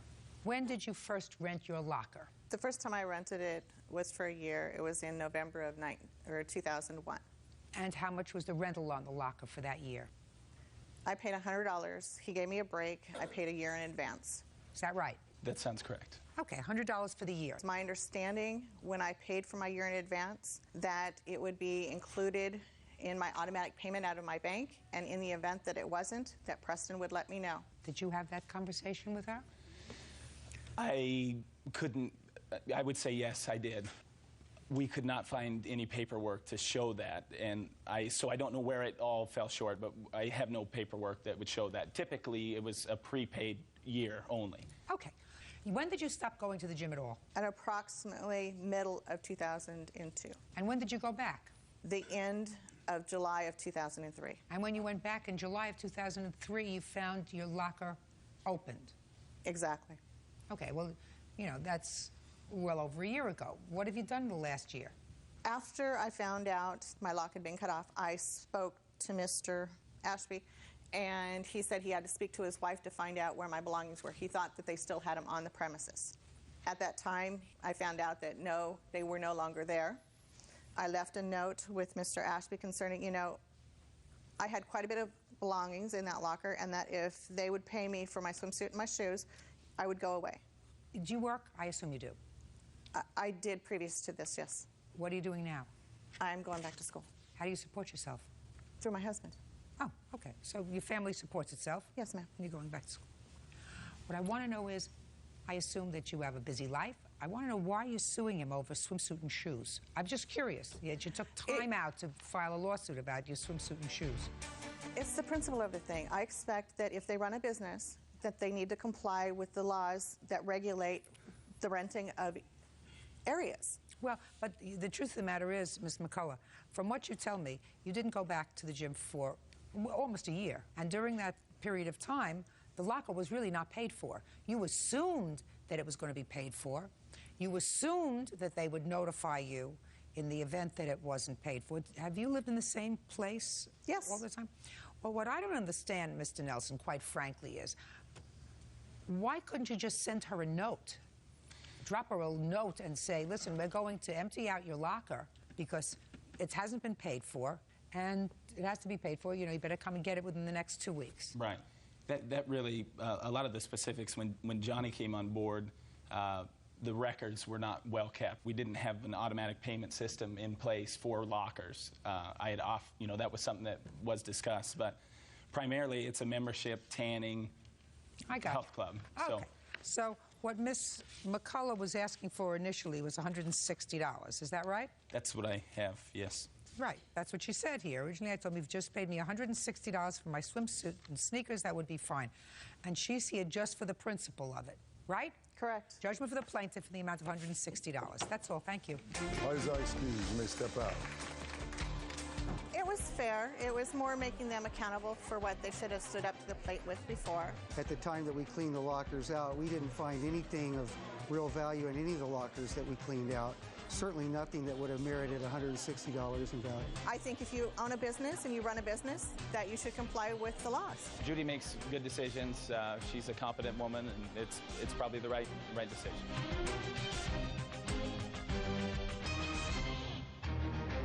Did she try to run him down? I was in the car. She backed up like this, like she was going to hit me. Or was she trying to end the abuse? He assaulted me, pushed me to the ground, and kicked me. In another fit of rage, he body slammed you on your car. Yeah. What are you, nuts? No, ma'am. Well, why are you so stupid? I don't know. Judge Judy. You don't have any children or anything, do you? Well, I do have a daughter. His boyfriend, Ronnie Brooks, owes for kicking a dent into her car and for breaking her cell phone. Ronnie says Amy was drunk on the night in question. Go ahead. Well, first I heard a noise to the left, and it was a foot coming through the door. That would be her foot. So Ronnie took her to the car.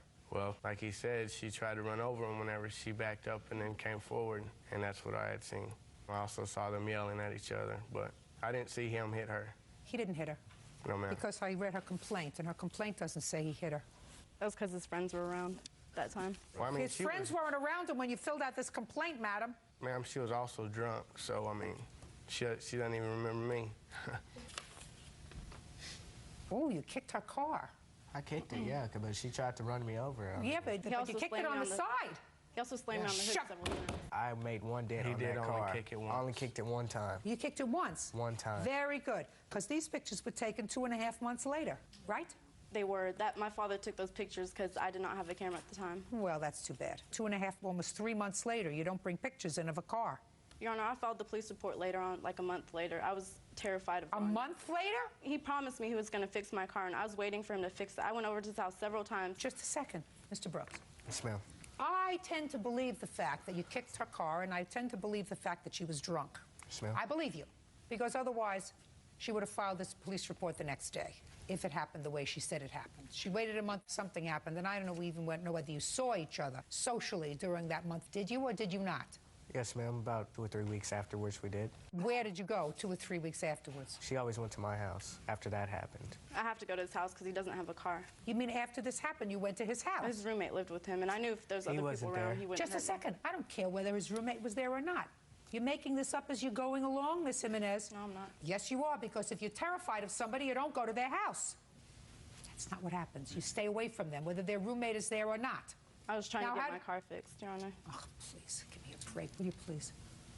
Tell me about how you broke her cell phone, sir. Well, that was at her house whenever I had just got through getting to that confrontation with her roommate. She didn't want to take me home at first, and my clothes were in her car, so I just told her to open her car, and I would walk home. Okay, she didn't want to, so I just grabbed her cell phone and threw it across the parking lot. And how much did you pay for your cell phone? She didn't. She got another one free. Did you get another one free? Yes. That's what you told me last week. My friend bought me another cell phone because I couldn't afford to get another cell phone. Okay. Now, how much do you think it's going to cost to pull out the dents in this car? For the particular part that I kicked, $400, because she had showed me the estimate. She went to my house and showed me, and I said I'd pay for that. Perfect. Judgment for the plaintiff in the amount of $480. $400 for the kick to the car and $80 for the cell phone. Stay away from each other. Stay away from him. Parties are excused. You may step out. And, by the way, one more thing. The entire world knows that the two of you now drive drunk. So if you get behind the wheel of a car and kill somebody, it's not an accident anymore. Do we understand each other? Yes, ma'am. Do you understand me? Perfect. Parties are excused. You may step out.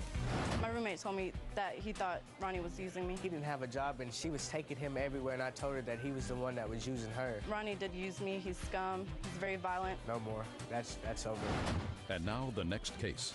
All parties in the matter of Fernandez versus Holt. Step forward. 18-year-old homemaker April Fernandez is suing her boyfriend's sister, 24-year-old nurse's assistant Sheba Holt, for the return of a security deposit. Sheba says she kept the money because April ran up a $400 phone bill. Miss Fernandez, I assume this is your boyfriend? Yes. Your brother? Yes. According to what I read, Miss Fernandez, in your complaint, you had been living with Miss Holt. Her mother. And Correct. she lived there too? Yes. With a boyfriend. And there came a time when you and Miss Holt decided to rent an apartment together. You gave her a deposit, $300. Yes. And then you changed your mind. Yes. Why did home? And so, yes, she was living with me under my roof. That's fine. She gave you $300. You don't deny she gave you $300. No, I don't deny that she gave me $300, but I also don't believe that I owe her $300. Well, that's what you have to explain to me. Well, I have a phone bill here from when she stayed at my house. I did say that she can stay rent-free until after she had her child, but I didn't say that she can run my phone bill up. And so when I got my phone bill and seen all these collect calls that she accepted from that young man who was in jail, I didn't feel like I needed to pay her $300 due to the fact that mortgage was due. We were all still living in that house. Okay, I got it. Step. Ms. Holt, let me tell you this. Generally speaking, you can't do what you want to do, which is write off the $300. And I understand you gave her $70 back. Yes, I did because I felt and you bad. acknowledge she gave you $70 back. Yes, she did. You can't decide that you're going to hold that for bills unless you had a contract that provided that she was to pay a phone bill. Why would I need a... Listen to me. Why? I don't know why. I have no idea why. She was staying at your house with a baby. He's in jail for what? Anything. What, me? But no. Oh, I was in jail for a probation violation because I didn't show up to court, failed to appear. And so I had a warrant for my arrest, and I got put in jail for 2.5 months. Then I got out, and... What had you been convicted of? What have I been convicted of? That was my question. You have the answer. Well, I got convicted of what was it again? It was it was grand theft, but that was in 2000. 2000 grand theft. I want to know what you were violated on, sir. What underlying crime were you violated on? I was violated because I had a dirty pee test because I, smoked weed or whatever. Oh my God. So I got in trouble for that, and I had to do 3 months, and I got out, had a baby, and, I wanted to get my stuff together and get out of my mom's house. Sounds like the American dream to me. Yeah. Sit down. Okay. I have enough. Miss Holt, Your Honor. Miss Holt, listen to me very carefully. Sure. You owe her $230. Who are you living with now? I still live at my same house. Perfect. With your mother? Yes. Now, what about him? And he comes in and out as he pleases, bringing his little entourage to come live on me. Do you know why that is, Miss Holt? Why? Because your mother permits it. Well, anyhow, I live there, though, and I pay half of the bills. Am I speaking? When I speak, you don't. Take your hand off your hip. Only attitude here is mine. That's right. Your problem is you live with your mother. This is her baby. No, No. He's her baby. You're grown up. You work, right? Yes. You help pay the bills? Yes. You have a responsible job? Yes. You've had it for how long? Forever. Forever? Yes. He will always be her baby because he's never going to grow up. He's never going to be responsible. You have to find your own place because your mother is always going to let him come back into the house. Always going to let him come back with his entourage, and it's always going to irritate you. So if you want to be free of that stress and aggravation, find your own place. Now I'm going to listen to you.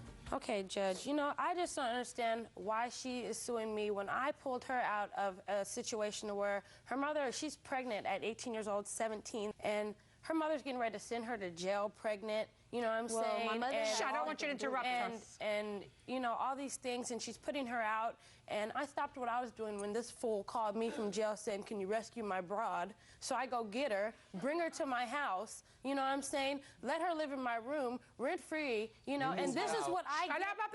This is what I get in return. I get sued for taking care of this youngster. Miss Holt. She's wrong. I'm wrong for taking her into my home. Don't speak. Letting her use me, that's what I'm wrong for. Miss Holt. Yes, ma'am. You are morally correct. You cannot, however, take her $230. Do I think that she's right to sue you after living, on me for over 6 months? Do I think so? I think she lacks a certain amount of character. Yes. Right? But it looks like for every pot there's a cover. You get it? You get it? Yes, I do. Good. I'm glad I gave you a good laugh. Judgment for the plaintiff in the amount of $230. Listen, don't be such a good person anymore. You're right about that. And find your own place, because your mother's always going to take him back. Goodbye. Goodbye. Parties are excused. You may step out. I knew that I was morally right anyway, whether I was going to win or lose today. She stole from my son and expects to see him. I don't think so. Now I hardly even get to see him, through all my help and everything. It can be a possibility if she changes her attitude and changes the way she acts towards me and stop being so sneaky and conniving. I'm going to go right and I'm going to let him go left like he always does.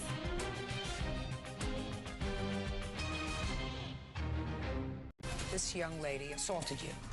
She just started pulling my hair. She was in my face. She hit me on my head. I defended myself by biting her. Bull. You've been suspended from school 4 times for assault. It doesn't have anything to do with her. Oh, yeah, it does. No, it doesn't. If I want to fight, I'm going to fight. And she got what she asked for, too. Judge Judy. Your daughter is a bully troublemaker. She's in a therapy already. Well, it's not working. This is Judge Judy. 19-year-old student Brittany Craig is suing custodian Lisa Jackson and her daughter, 16-year-old Tamaya Jackson, for damages due to an assault. Brittany says after a high school football game, Tamaya ripped her hair out and stole her cell phone. Order. All rise.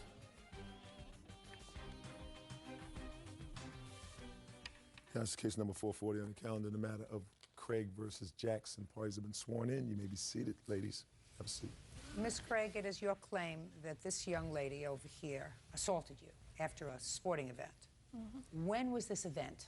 This was on November the 12th, 2004. Where? At Washington Marion High School in Lake Charles, Louisiana. Is that where you live? No, ma'am. I live about 2 hours away in Baton Rouge, Louisiana. You got there by bus? Or it was a charter bus. It was a lot of us that came up. It was like a football game that see who goes to a championship or whatever. Whose team won? My high school. So you were pretty happy? Yes, I was pretty happy. Your team lost? Yes, ma'am. You were not so happy? No, ma'am.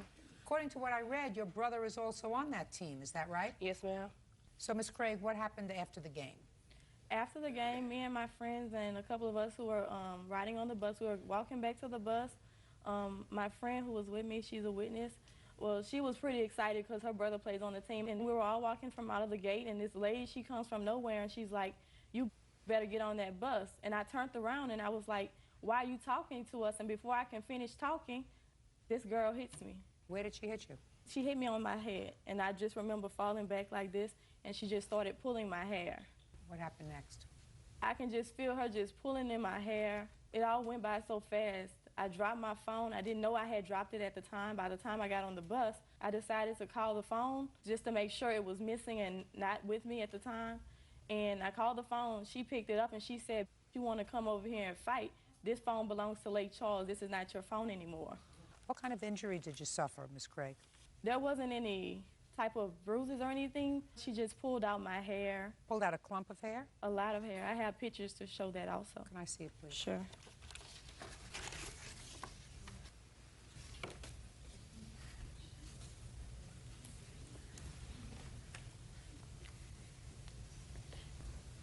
I'm listening. When this happened, I want you to listen to me. I want you to look right here when you're talking, not at the floor. All right. When this happened, we were leaving the football stadium. Who was we? Me and my mother and my sister and my brother. So I was standing there, and she said she was going to her bus, but her bus was behind her. So obviously she wasn't going to her bus. She was looking for something. She was looking for trouble or whatever, because she came confronting us talking about we won, we won. So she said to you, "We won." Go ahead. And she was in my face. And I'm the type of person, if you in my face, you invade my my privacy.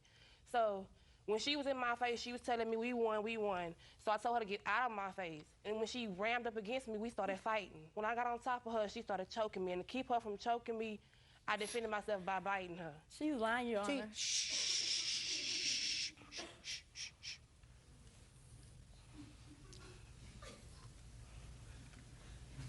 Do you think I believe you? Do you think I believe you? No, I don't know if you believe me or not. Don't know. You're going to find out. Hello, Your Honor. I'm the witness, Nakia. And, Nakia, you have a last name. Nakia Porter. And just as Brittany stated, it was my brother that played on the football team, and Brittany just attended the high school. So I was the one that was saying, "Yeah, we won, and we were going to the championship." And that's when... So you were excited? Yes, ma'am. I was excited. I was the one saying, "Yeah, we won the championship." I was nowhere in her face. We were walking to the bus. And that's when Tamaya approached Brittany and hit Brittany. So Brittany wasn't saying we won. Saying anything. Ms. Jackson, you want to say anything? Yes, Your Honor. I want you to be very sure of something. Yes. Certain things make sense in the scheme of life, and certain things don't make sense in the scheme of life. So if you're not going to tell me what happened on the 12th of November, based upon what you observed, and if you're going to try to cover for your daughter, I suggest you say nothing. Do you understand? Yes, sir. You have anything you want to say to me? I sure do. How many times was your daughter arrested prior to November 12th? Once. For what? For stealing some shoes. And how many times has she been suspended from school? Oh, about 4 times. Now, you want to know something? I don't have any of those records. But I can tell from her attitude, from the way she holds herself, that she's a troublemaker. You want to know how? Because I've been in the business longer than you've been her mother. So I know she's a troublemaker. Now, how many of those suspensions from school, which are very easily verified, have been for fighting? All of them. How'd I know that? I ask you these questions before you go to testify, Miss Jackson, so I don't have to humiliate you. Do you understand? Yes. You still want to talk to me? Yes. I'm listening. Okay, first of all, Brittany should have never came to where we were at to fight with Tamaya. She is the one. She had a purse in her hand swinging it in Tamaya's face. Bull. Didn't happen. Yes, it did, Your No. Honor. Yes. Didn't happen. Didn't happen. Your daughter is a bully troublemaker. Young lady, you've been suspended from school 4 times for assault. But me Did you learn the foot? Did you but learn me the being suspended Listen doesn't to have me. anything to do with her. Listen to me. Oh, yeah, it does. No, it doesn't. Got it? Because for one Got thing, by her being 19 years old, I'm 16 years old. She don't have no business fighting me anyway. You outweigh her probably by 40 pounds. It don't matter though. You outweigh It her don't probably matter by though. 40 pounds. And she got what she asked for too. Judge Judy continues in a moment. Your daughter has some serious personality disorder, and maybe it has to be addressed with not only therapy, but medication. She's in a therapy already. Well, it's not working. And later today, Your mother gave you the money because your great aunt hit you on the head with a broom before she died? 4 days before she died, yeah. You better get a life. real cases, real people. Judge Judy. 19-year-old Brittany Craig says 16-year-old Tamaya Jackson beat her up after a high school football game. Tamaya claims Brittany was in her face. Miss Jackson, you're not going to have any pleasure from this girl unless you take her by her hand and get her involved in some serious therapy that she's perhaps going to learn from. Otherwise, you're going to be cleaning up after her messes for a very long time. Your Honor, And I do not clean up behind her messes. She's in a therapy already. Well, it's not working. And if you make excuses for her bad behavior, it will never work. I do not make excuses for her bad behavior. Well, you did today. Excuse me, can I say something? Sure. What I do is on my own. If I do it, I'm gonna do it because I want to do it, not because anybody tells me to do anything. I don't need a therapist for nothing. If I want to fight, I'm gonna fight. If I don't, I'm gonna leave it at that. Got it? Got If it. you don't get it, you should get it. Because I don't know how old she is, 17, 16? No, 16. 16? Maybe, unlikely, but there's always a chance that you can turn the behavior around. You won't have that chance unless you understand that your daughter has some serious personality disorder that really has to be addressed. And maybe it has to be addressed with not only therapy, but medication. But until you recognize that, she's gone, she's lost. Judgment for the plaintiff in the amount requested, $2,000. That's all. Parties are excused. You may step out. She lied and said something about I pulled her hair out her head, and her hair don't have nothing to do with me and her fighting. I feel like there was justice. Justice was served. My daughter, she doesn't bother anyone unless they come up and bother her. She got what she asked for. Their team was a loser, and I was a winner. I hope it's the end of it. And we win today again. So she loses twice. And now the next case. All parties in the matter of Logan versus Logan. Step forward, please. Warehouse worker Brian Logan is suing his mother, business owner Christine Logan, for evicting him from his deceased great-aunt's home. Christine is countersuing, claiming Brian sold her property without permission. All right, Mr. Logan, the defendant is your mother. Correct. Several years ago, you moved into the house that was owned by your great-aunt. You lived with her for a couple of years. She died. Correct. She left the house and its contents to your mother and your mother's sister. That's being challenged in court. What, was there a will? I had never seen the will. Is there a will? Yes. You wouldn't have a copy of that, would you? I have parts of it, yes. I'd like to see it. This is part of it. Okay.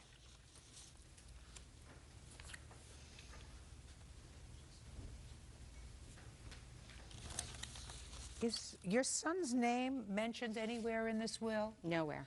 You're Christine? Yeah, I'm Christine. And your sister's name is Margot? That's correct. Well, they got everything, sir.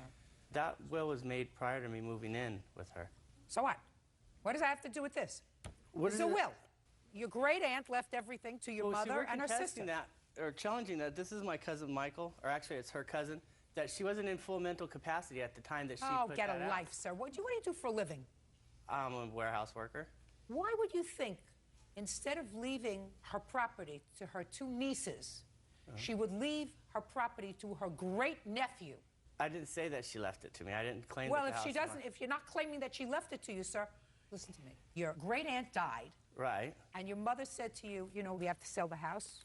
I assume that that's what she said to you at some point. Correct.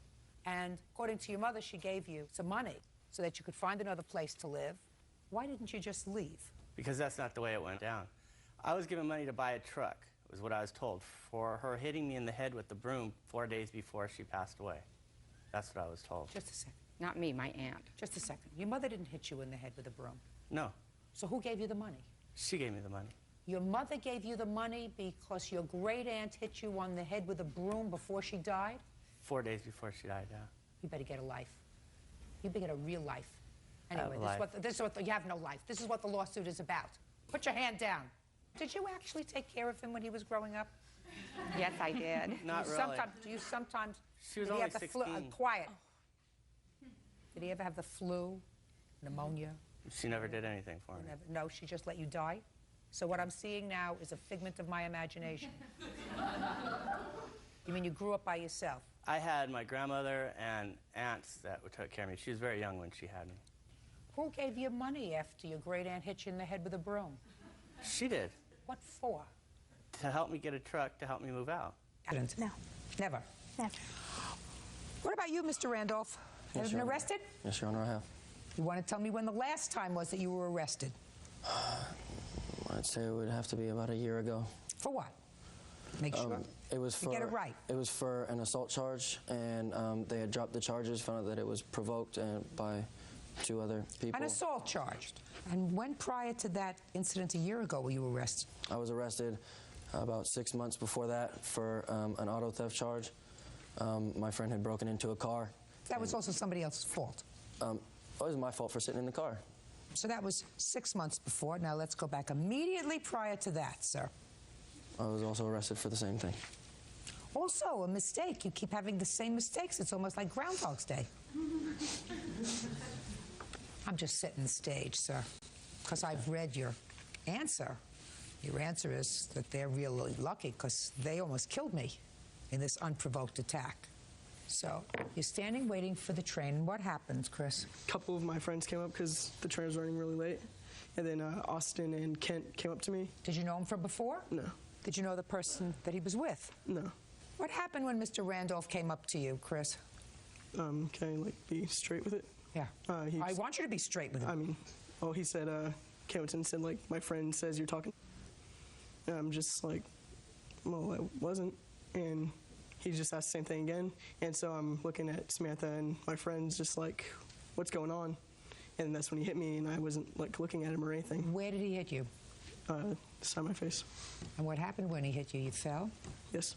What did you do when he fell? I screamed, and I was looking in my purse for keys or something to defend him with. Did Mr. Randolph back off after he hit him? No, he lunged forward like he was going to kick him while he was on the ground. And so you got scared?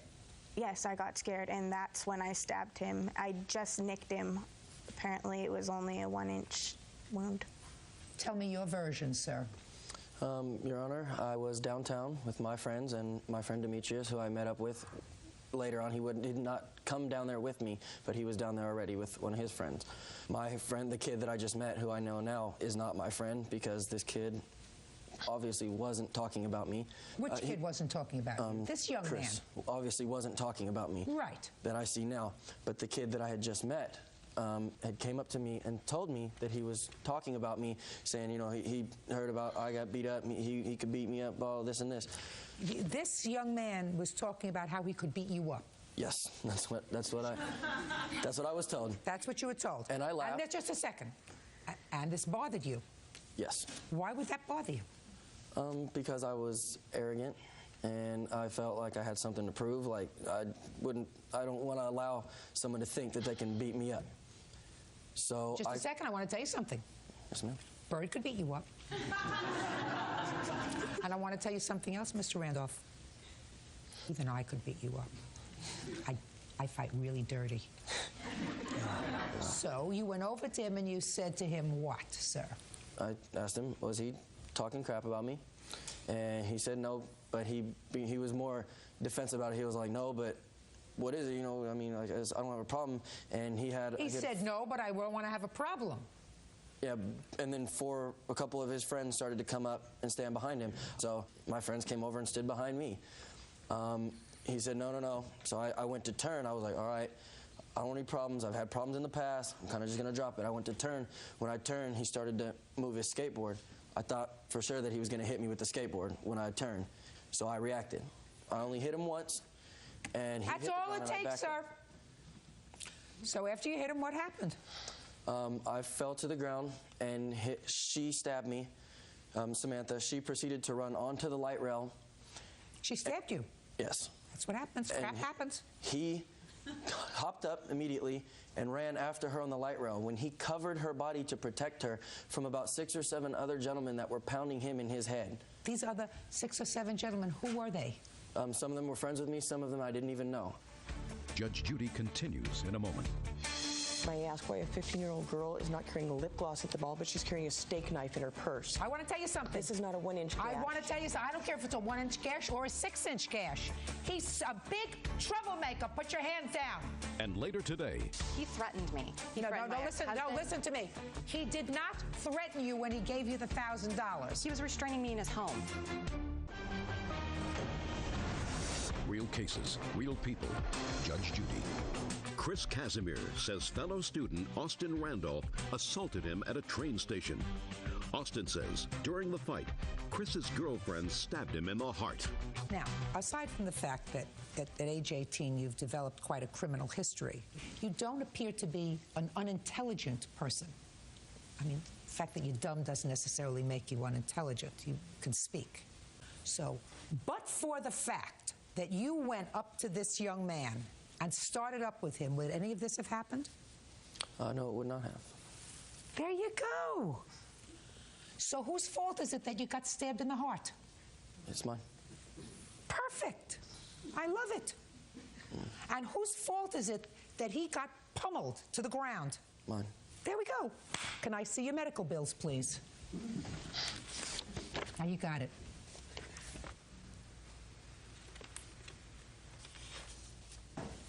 You have anything you want to say? He said it all right so far. He probably wasn't going to say it all right, but he probably realized I really Your Honor, could. I would like to say something. If I could, Sure. please. May I stand? Sure. I'd like to hear you. Yeah. You know, yes, my son has had a history. We all make mistakes. He's learning from them. And, you know, this has been taken to court with Samantha as well. May I ask why a 15-year-old girl is not carrying a lip gloss at the ball, but she's carrying a steak knife in her purse? I want to tell you something. This is not a 1-inch gash. I want to tell you something. I don't care if it's a 1-inch gash or a 6-inch gash. What you did to my son. Listen to me. I don't care if it's a 1-inch gash or a 6-inch gash. This is what he did. To start with. Now, the fact that she had a weapon in her purse to defend him, to make sure that he didn't get hurt any worse, good for her. And I'm glad she didn't have a lip gloss. Unbelievable. I'm glad she didn't have a lip gloss because I don't know what else your son and or his friends would have done to this young man and or this young woman. He's a big troublemaker. Put your hands down. He's a big troublemaker. This is what he did for no reason, because he's a bully. And you should have gotten that word a long time ago when he was 14, when the first time he was arrested. Idiot. That's why people walk around with weapons in their pocket, because of his behavior. In any event, at least your son is intelligent enough to know not to fall into my mouth. I don't know where he was going to start with today, but at least he finished in the right place. I suggest you get there, too. Judgment for the plaintiff in the amount of $5,000. That's all. The judge hit it right on the head. It gave me nosebleeds, and I had no equilibrium all summer. I was having a lot of problems then, and I don't have problems anymore. This kid definitely is a troublemaker. She stabbed him in the heart. He had open heart surgery, you know, and she had taken from him. They chipped her tooth, ripped her clothes. They were all beat up. I was the captain of the wrestling team. I ran track. That's not possible anymore. It's not the money, the principle of the thing, and I'm just glad that, you know, everybody saw him for what he is. And now the next case. All parties in the matter of Grandy versus Green, step forward. Truck driver Scott Grandy is suing his ex-girlfriend, bank representative Jennifer Green, for a loan to move. Jennifer says Scott forced her to take the money. Mr. Grandy, you and Miss Green dated for a period of time, and you claim that while you were dating, you made a loan to her in the amount of $1,000. That is correct. And then Miss Green decided to reconcile with her husband. You want your money back. That's correct. Ms. Green says that there was no way this was a loan, this was a gift, and there was never any agreement for her to repay you. So when did you start to date Ms. Green, and was she married at the time or just separated from her husband? At the time, I thought she was divorced, but I don't know if that's a fact. Where did you meet her? Well, I met her through mutual friends at the bank that she worked at. Give me the month and year. June 2003. Tell me about this loan. She wanted to borrow some money. What did she need the money for? To pay probably rent and bills. I didn't really go into much of what she needed to pay. Did you give her a check or cash? Cash. And what agreement did you make with regard to her repaying the money? Well, we were dating at the time, so I just said, hey, Jen, you need the money, you need to pay some bills. Do what you have to do, just repay me back, when you can, pretty much. Because you're dating at the time, I'm not really thinking, you think you're going to have a relationship that may, it's probably going to go further or whatever, and I didn't really put a time limit on it. Right. Actually, Your Honor, we started dating roughly October of 2004 after I was separated and going through my divorce. During our relationship, there had been a few instances where he'd been verbally abusive. I'm not interested in his being verbally abusive. Okay. When I had gone to his house to tell him, you know what, it's over, we're done, he pushed an envelope across the table at me, and I said, I don't want what you have to give me. We had a discussion, and then he opened the envelope. He handed me, or he put on the table this note here and $1,000 in cash. Let me see the note.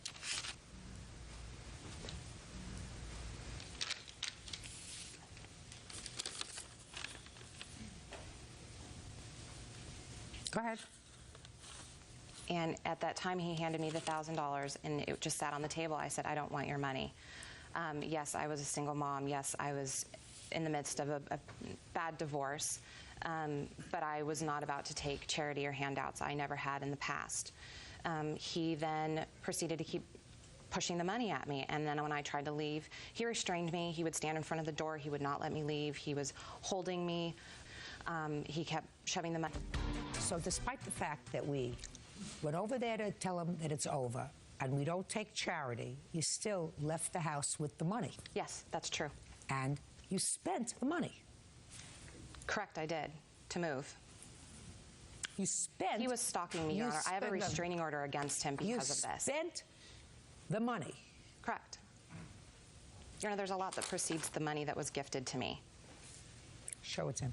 I'm not saying it wasn't a gift. I'm just saying that you weren't a very smart gal to take it. I'm not saying that he expected to be repaid. I don't think he expected to be repaid based upon what I've heard so far. I'm telling you that you're not a very smart girl, because if you have somebody who's, according to you at least, has been verbally abusive, because that's what you tried to get into before, who stalked you, you have a restraining order against them. One of the things I would do is, if somebody feels like an idiot, a real schlemiel, because they've given you money, and you go back to your husband, which you did. No, I did not.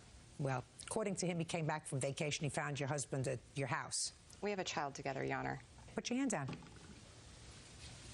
But you don't take the money, because that makes him feel like a bigger idiot.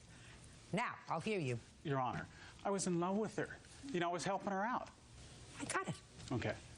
There was no contract. Right.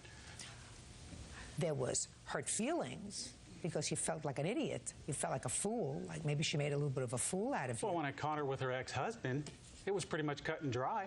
Okay. Well, in any event. But anyway, go ahead. I do have evidence of the stop payment check. I do have a text message I'd like you to look at saying that she owes me the money. Let me see it. You just need to scroll down. Thank you. Could you do that for me? You know I'm electronically challenged. Don't bother trying to cash that check. I stopped payment on it. You will get your money back. Leave me alone. Did you send him that? Yes, I did. The day he came over to my house, my ex-husband was at my home, correct, with my daughter. Scott shows up out of the blue like he did often. He started becoming verbally abusive with me. I told my husband, you stay in here with our daughter. He was being confrontational with me. How much after he gave you the $1,000 did he show up at your house? Maybe a week. I'm not sure of the exact time period. So very, very shortly thereafter. Correct. And was it the same house that you had been in while you were dating? Correct. So I assume you still had the money? Correct. Why didn't you give it back to him? That's what he wanted. He had gifted it to me. No, that's not what I'm asking you, Miss Green. Put your hand down. Told me a moment ago that the reason that you spent the money was to move because you got a restraining order against him, but that's a lie. No, that's true. No, that's a lie. Because at the time he came to the house and found your husband there, and you gave him this check, because I read your answer, you gave him a check and you balled it up and you threw it at him, and then you stopped payment on it the next day, right? So you knew he wanted his money back, and you still had his money because you hadn't moved yet. I was in the process of moving, Your Honor. You had the money because you hadn't moved yet. I didn't see any moving boxes. Just a sec. Listen to me. Okay, sorry. What I'm telling you is, you don't get off easy when you're a user. And I don't buy the fact that somebody forces you to take $1,000 or any money. He was threatening me, Your Honor. What? He threatened me. Listen to me.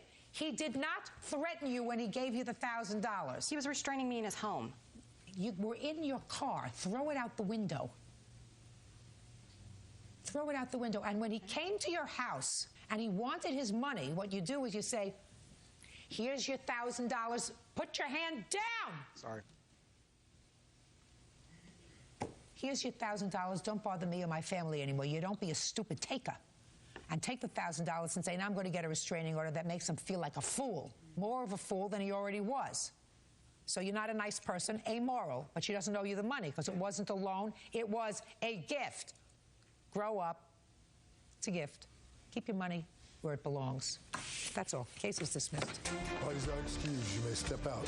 I tried to break up with him, and he just wouldn't take no for an answer. I caught her back with her ex, and the relationship took a turn after that. He threw a propane tank at me one time. That never happened. Scott just needs to grow up, and when it's over, it's over. She doesn't want to pay the money back, and she's trying to make me look like a bad guy on TV. I used the money to move. I figure, you know what, he's the reason I'm moving, and he can fund it.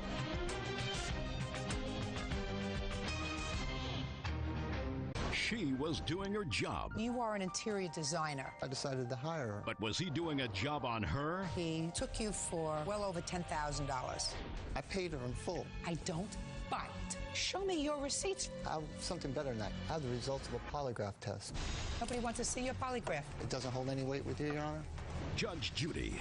I think you're a thief and a con artist. But you are an interior designer. Yes, ma'am. According to your complaint, you met the defendant in a rather unlikely place, at a gas station or something like that. You struck up a conversation. Always a bad idea. And according to what I read, he took you for well over $10,000. He engaged you to decorate a house for him. You did. You furnished the house for him. He never paid you and took off. In addition to that, he stole some gift certificates that you had. That case is not really before me because according to what I read, Mr. Kelly, did you plead guilty to that theft? I did, Your Honor. You did. Mr. Kelly says that you actually owe him money because he paid you for the furniture and he never got it and just decided to chalk it up to a bad experience and moved on. Is that right, sir? Pretty close. But he is counterclaiming. Pretty close. Mr. Kelly, you met Miss McDougal when, sir? August 15, 2002, at a gas station at about 3 in the morning. Now, when did you engage her services to decorate your home? Shortly after that, we started a personal relationship. I learned she was an interior designer. So I decided to hire her because I had a beachfront condo that needed furnished. It was going to be sold. Okay. What kind of work were you doing in August of 2002, Mr. Kelly? I was a financial consultant, Your Honor. For whom? Kelly Consultings, 6 years. For yourself? My dad opened the company. Now, you needed furniture. Did you go with Miss McDougal to pick out the furniture? No, Your Honor. She picked it out herself? Yes, Your Honor. And she showed you photographs? Yes, or you she did. gave her carte blanche? Pretty much, Your Honor. Pretty much what? I gave you 2 questions. You can't have the yes, pretty much. I gave her both. carte blanche. She showed me photos of the items that she was going to custom order for my beachfront home. She came over and did a consulting of the beachfront property on September 6th. She looked over the home, charged me roughly $6,000 and change. I paid her in full. Okay, so she charges $6,000. $6,800. I have the exact amount. And what was the name of her decorating firm? Well, Your Honor, she called it. I don't care what she called it. What did she tell you? Because she made out your check. Margaret McDougall Interior Design. Fine. I personally paid her, not to a company, because she was unemployed. Just a second. So when you say you personally paid her, what does that mean? Western Union earned money. Show me. Sure.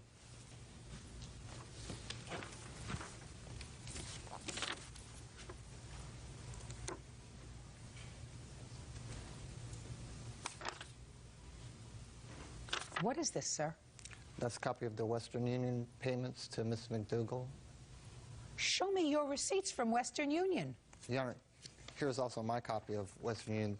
These are the printouts they give you at AmSouth when you pick up a Western Union. I sent her the money, she picked it up. There's a copy of her transactions, there's a copy of my transactions over the course of time. I don't buy it. You want to know why, sir? Why, Your Honor? Because you're a financial consultant. I've been alive a very long time. When I pay a decorator, I pay a decorator by check. You get an invoice from a designer. The invoice is number 634. You say invoice number 634, $6,000. You pay him by check. You have a copy of the check. Financial advisors don't deal in money orders. People who don't have checking accounts deal in money orders. And people, listen to me, sir. I don't buy it. Got it? Good. So, do you have a canceled check that you gave to Miss McDougall for any of this furniture? I have something better than that, Your Honor. Yes. I have the results of a polygraph test. I'm not interested in your polygraph test, or take it and throw it in the garbage. Polygraph tests are inadmissible in courts. Now, you claim that you purchased this furniture for him. You laid out the money. Yeah. You had the furniture delivered to him. No, actually, he picked it up. Where did he pick it up? At my place of business. Show me proof that you ordered furniture for him, and show me proof by way of a receipt signed by him that he picked it up. Yes, ma'am. Good. That's all I want to see. No problem. Good. And while we're at it, Mr. Kelly, while she's looking for those things, I want you to tell me about stealing over $5,000 worth of gift certificates. Gift certificates that belonged to Miss McDougall. So I'm asking you where you stole them from. My contention was I didn't steal them, Your Honor. Did you tell the judge you stole them? No, Your Honor, I pled out in the interest. Pled out, sir, means you pled guilty. Right. You weren't lying to the judge when you pled guilty, were you? It was in my best interest. That doesn't answer my question, Slick. Well, Your Honor, there's such a thing called a no contest plea. So in best interest, I pled no contest. If I took it to jury trial, I very easily could have got a lot of time. I took a polygraph, and nobody wanted to see the polygraph. You're absolutely, nobody wants to see your polygraph. Administered by a doctor, court recognized. Doesn't matter. Court doesn't recognize polygraph experts, sir. I thought they did in civil matters. I didn't know. No, they don't. Okay. It doesn't hold any weight with you, Your Honor? It doesn't hold any weight, and your story doesn't hold any weight, Mr. Kelly. Judge Judy continues in a moment. I think you're a thief and a con artist. I don't know what her story is, maybe just stupidity. But I don't believe a word that comes out of your mouth. Neither does Officer Byrd. And later today, I want you to look up and I want you to say, thank you, Lord, that this dame only cost me $750. Trouble with a capital T is this lady. real cases, real people. Judge Judy. Margot McDougall says ex-fiancé Michael Kelly owes for her services as an interior designer. Margot also says Michael stole over $5,000 in gift certificates from her purse. When was the last time you were incarcerated? 1998. For the record, you want to tell me for what? Violation of probation. What was your original crime? Grand theft.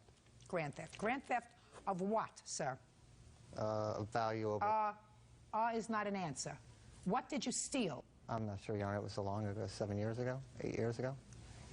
It was monetary, though, money. What kind of sentence did you receive when you pled guilty to stealing her gift certificates, sir, out of her pocketbook? Your Honor, I received a 18 months probation, early termination upon a determined amount of restitution. And how much restitution did you make, Mr. Kelly? I agreed to $7,200 and change. Did you make that restitution? I have a period of time to do it, Your Honor. And if you don't make that restitution within the period of time, you go to jail. Is that correct? For 18 months. 18 months. Sounds perfect to me. And how much longer do you have, sir, before you have to make this restitution? I have about another 15 months to go, Your Honor. Good. Hope you're working. Are you telling me that he picked up a sofa? Actually, it was some modular kind of a sofa. It was in 3 pieces. Your Honor, you have the purchase orders in front of you. You might find something interesting in that they're numbered 755, 756, and then they go to 758. There's not a 757. I have 757. I have the original purchase orders. Can I see it, please? Certainly.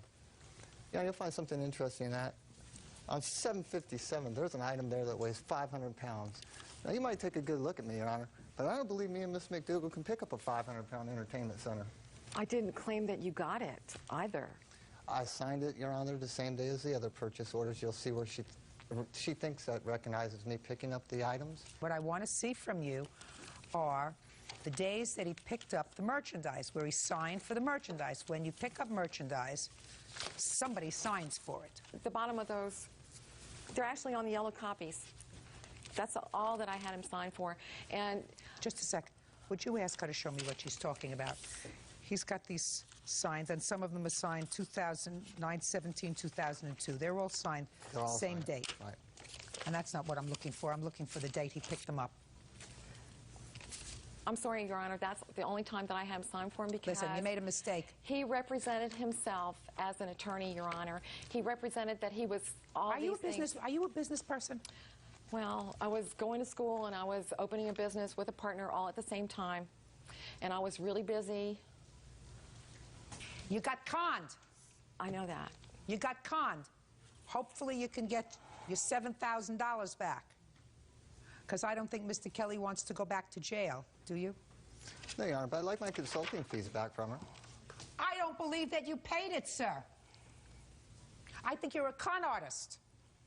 I think you're a thief and a con artist.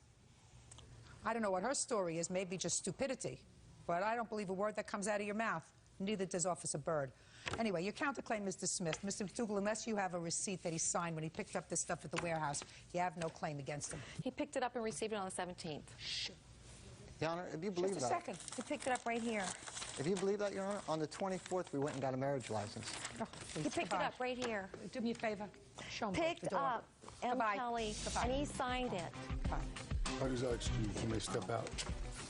I'm really glad that Judge Judy showed that Mr. Kelly was actually a real con artist. I think Judge Judy was a little rough on me. She didn't look at the polygraph exam. He conned me for those things, and he's conned me for more than that. We had a marriage license, and the reason we broke it off is because she lied about her age. She was much older than she presented herself as. Couldn't find him until a year and a half later, where he had done the same thing to another woman, met her at a grocery store with him. That's where I saw him. Well, the allegations are unfounded. I might be smooth. That'd be the word. But don't hate the player, hate the game. And now the next case. All parties in the matter of Kinsberg versus Merrick. Step forward, please. 58-year-old toy store owner Barry Kinsberg is suing his ex-girlfriend, 39-year-old receptionist Laura Merrick, for an unpaid loan to pay her rent. Laura says Barry offered her the money. Mr. Kinsberg, you claim that you made a loan to Miss Merrick because she needed money to pay her rent. Miss Merrick acknowledges that you gave her some money. The operative word in her answer is gave. She said it was a gift, that you insisted on helping her out because you didn't want her to move away. Is that right? Yes, that is correct. How do you know her, sir? My condo needed repairs, and Laura was the receptionist, and one of my utilities kept breaking down. So we got into this more or less, we had a dialogue. When did you meet her, Mr. Kinsberg? May. And did you begin a social relationship? We had a talking relationship, and then after that we arranged to have a first meeting. And where did you go on the first meeting? Actually, we went to a diner, Your Honor. When did you have your first social encounter at the diner? I think it was June. Beginning, middle, or end? The beginning. And when did she ask you for money? The next date, she was intimating that she had financial problems, Your Honor. Was that also in June? Yes, Your Honor. What kind of financial problems were you having? I was not having any financial problems. I was thinking about possibly moving back to my home state of Colorado. I did not want to start a massage therapy practice in New Jersey, which is where I'm living now, and I did not ask him for help with rent. That's not true. Well, what did you take the money for, Miss Merrick? We were dating. We were dating for about a month and a half, and we have a lot in common. I didn't ask you whether you had a lot in common. I don't give a rat's behind what you had in common. I want to know what you took money from him for. Well, we were dating. We had a good relationship going. Did he give you this money all at one time? Yes, he did. Okay. He offered it. He offered it to me. Barry Kinsberg says ex-girlfriend Laura Merrick owes for a loan to pay her rent. Laura claims Barry gave her the money to keep her from moving out of state.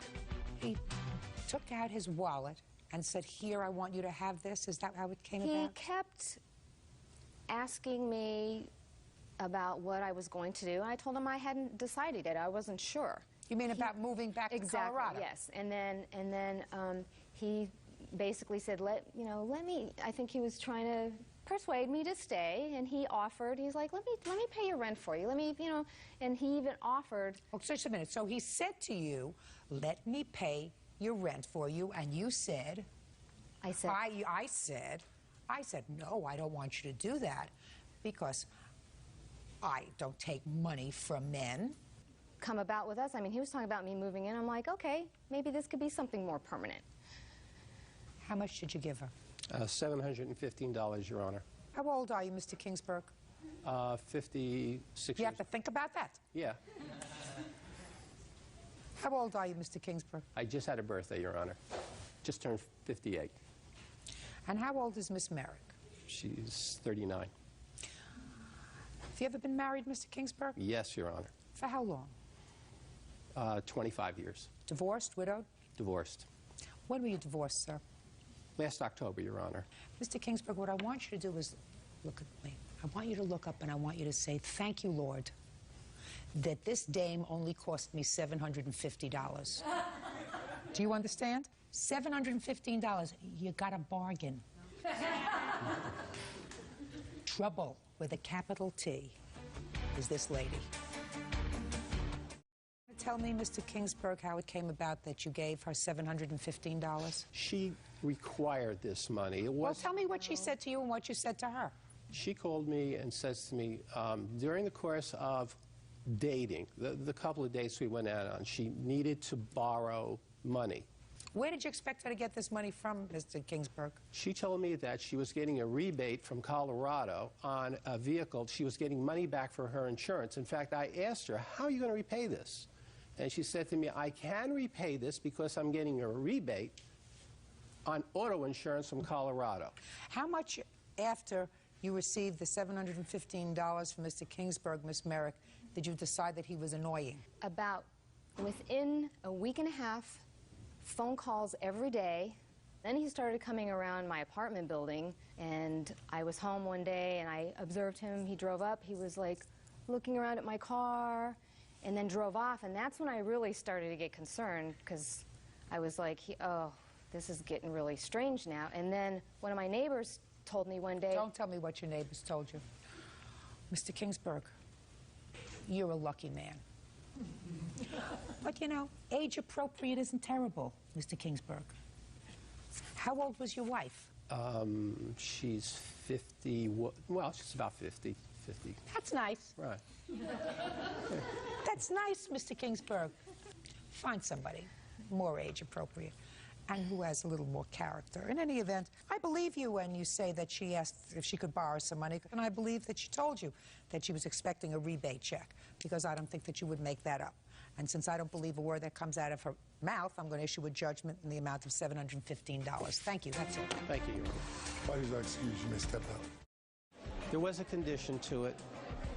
If there wasn't a condition to it, I wouldn't be standing at Judge Judy. It never was a loan. It was, he just gave it to me, and we were considering moving in together. I think probably in all relationships, there's sometimes people hear what they want to hear.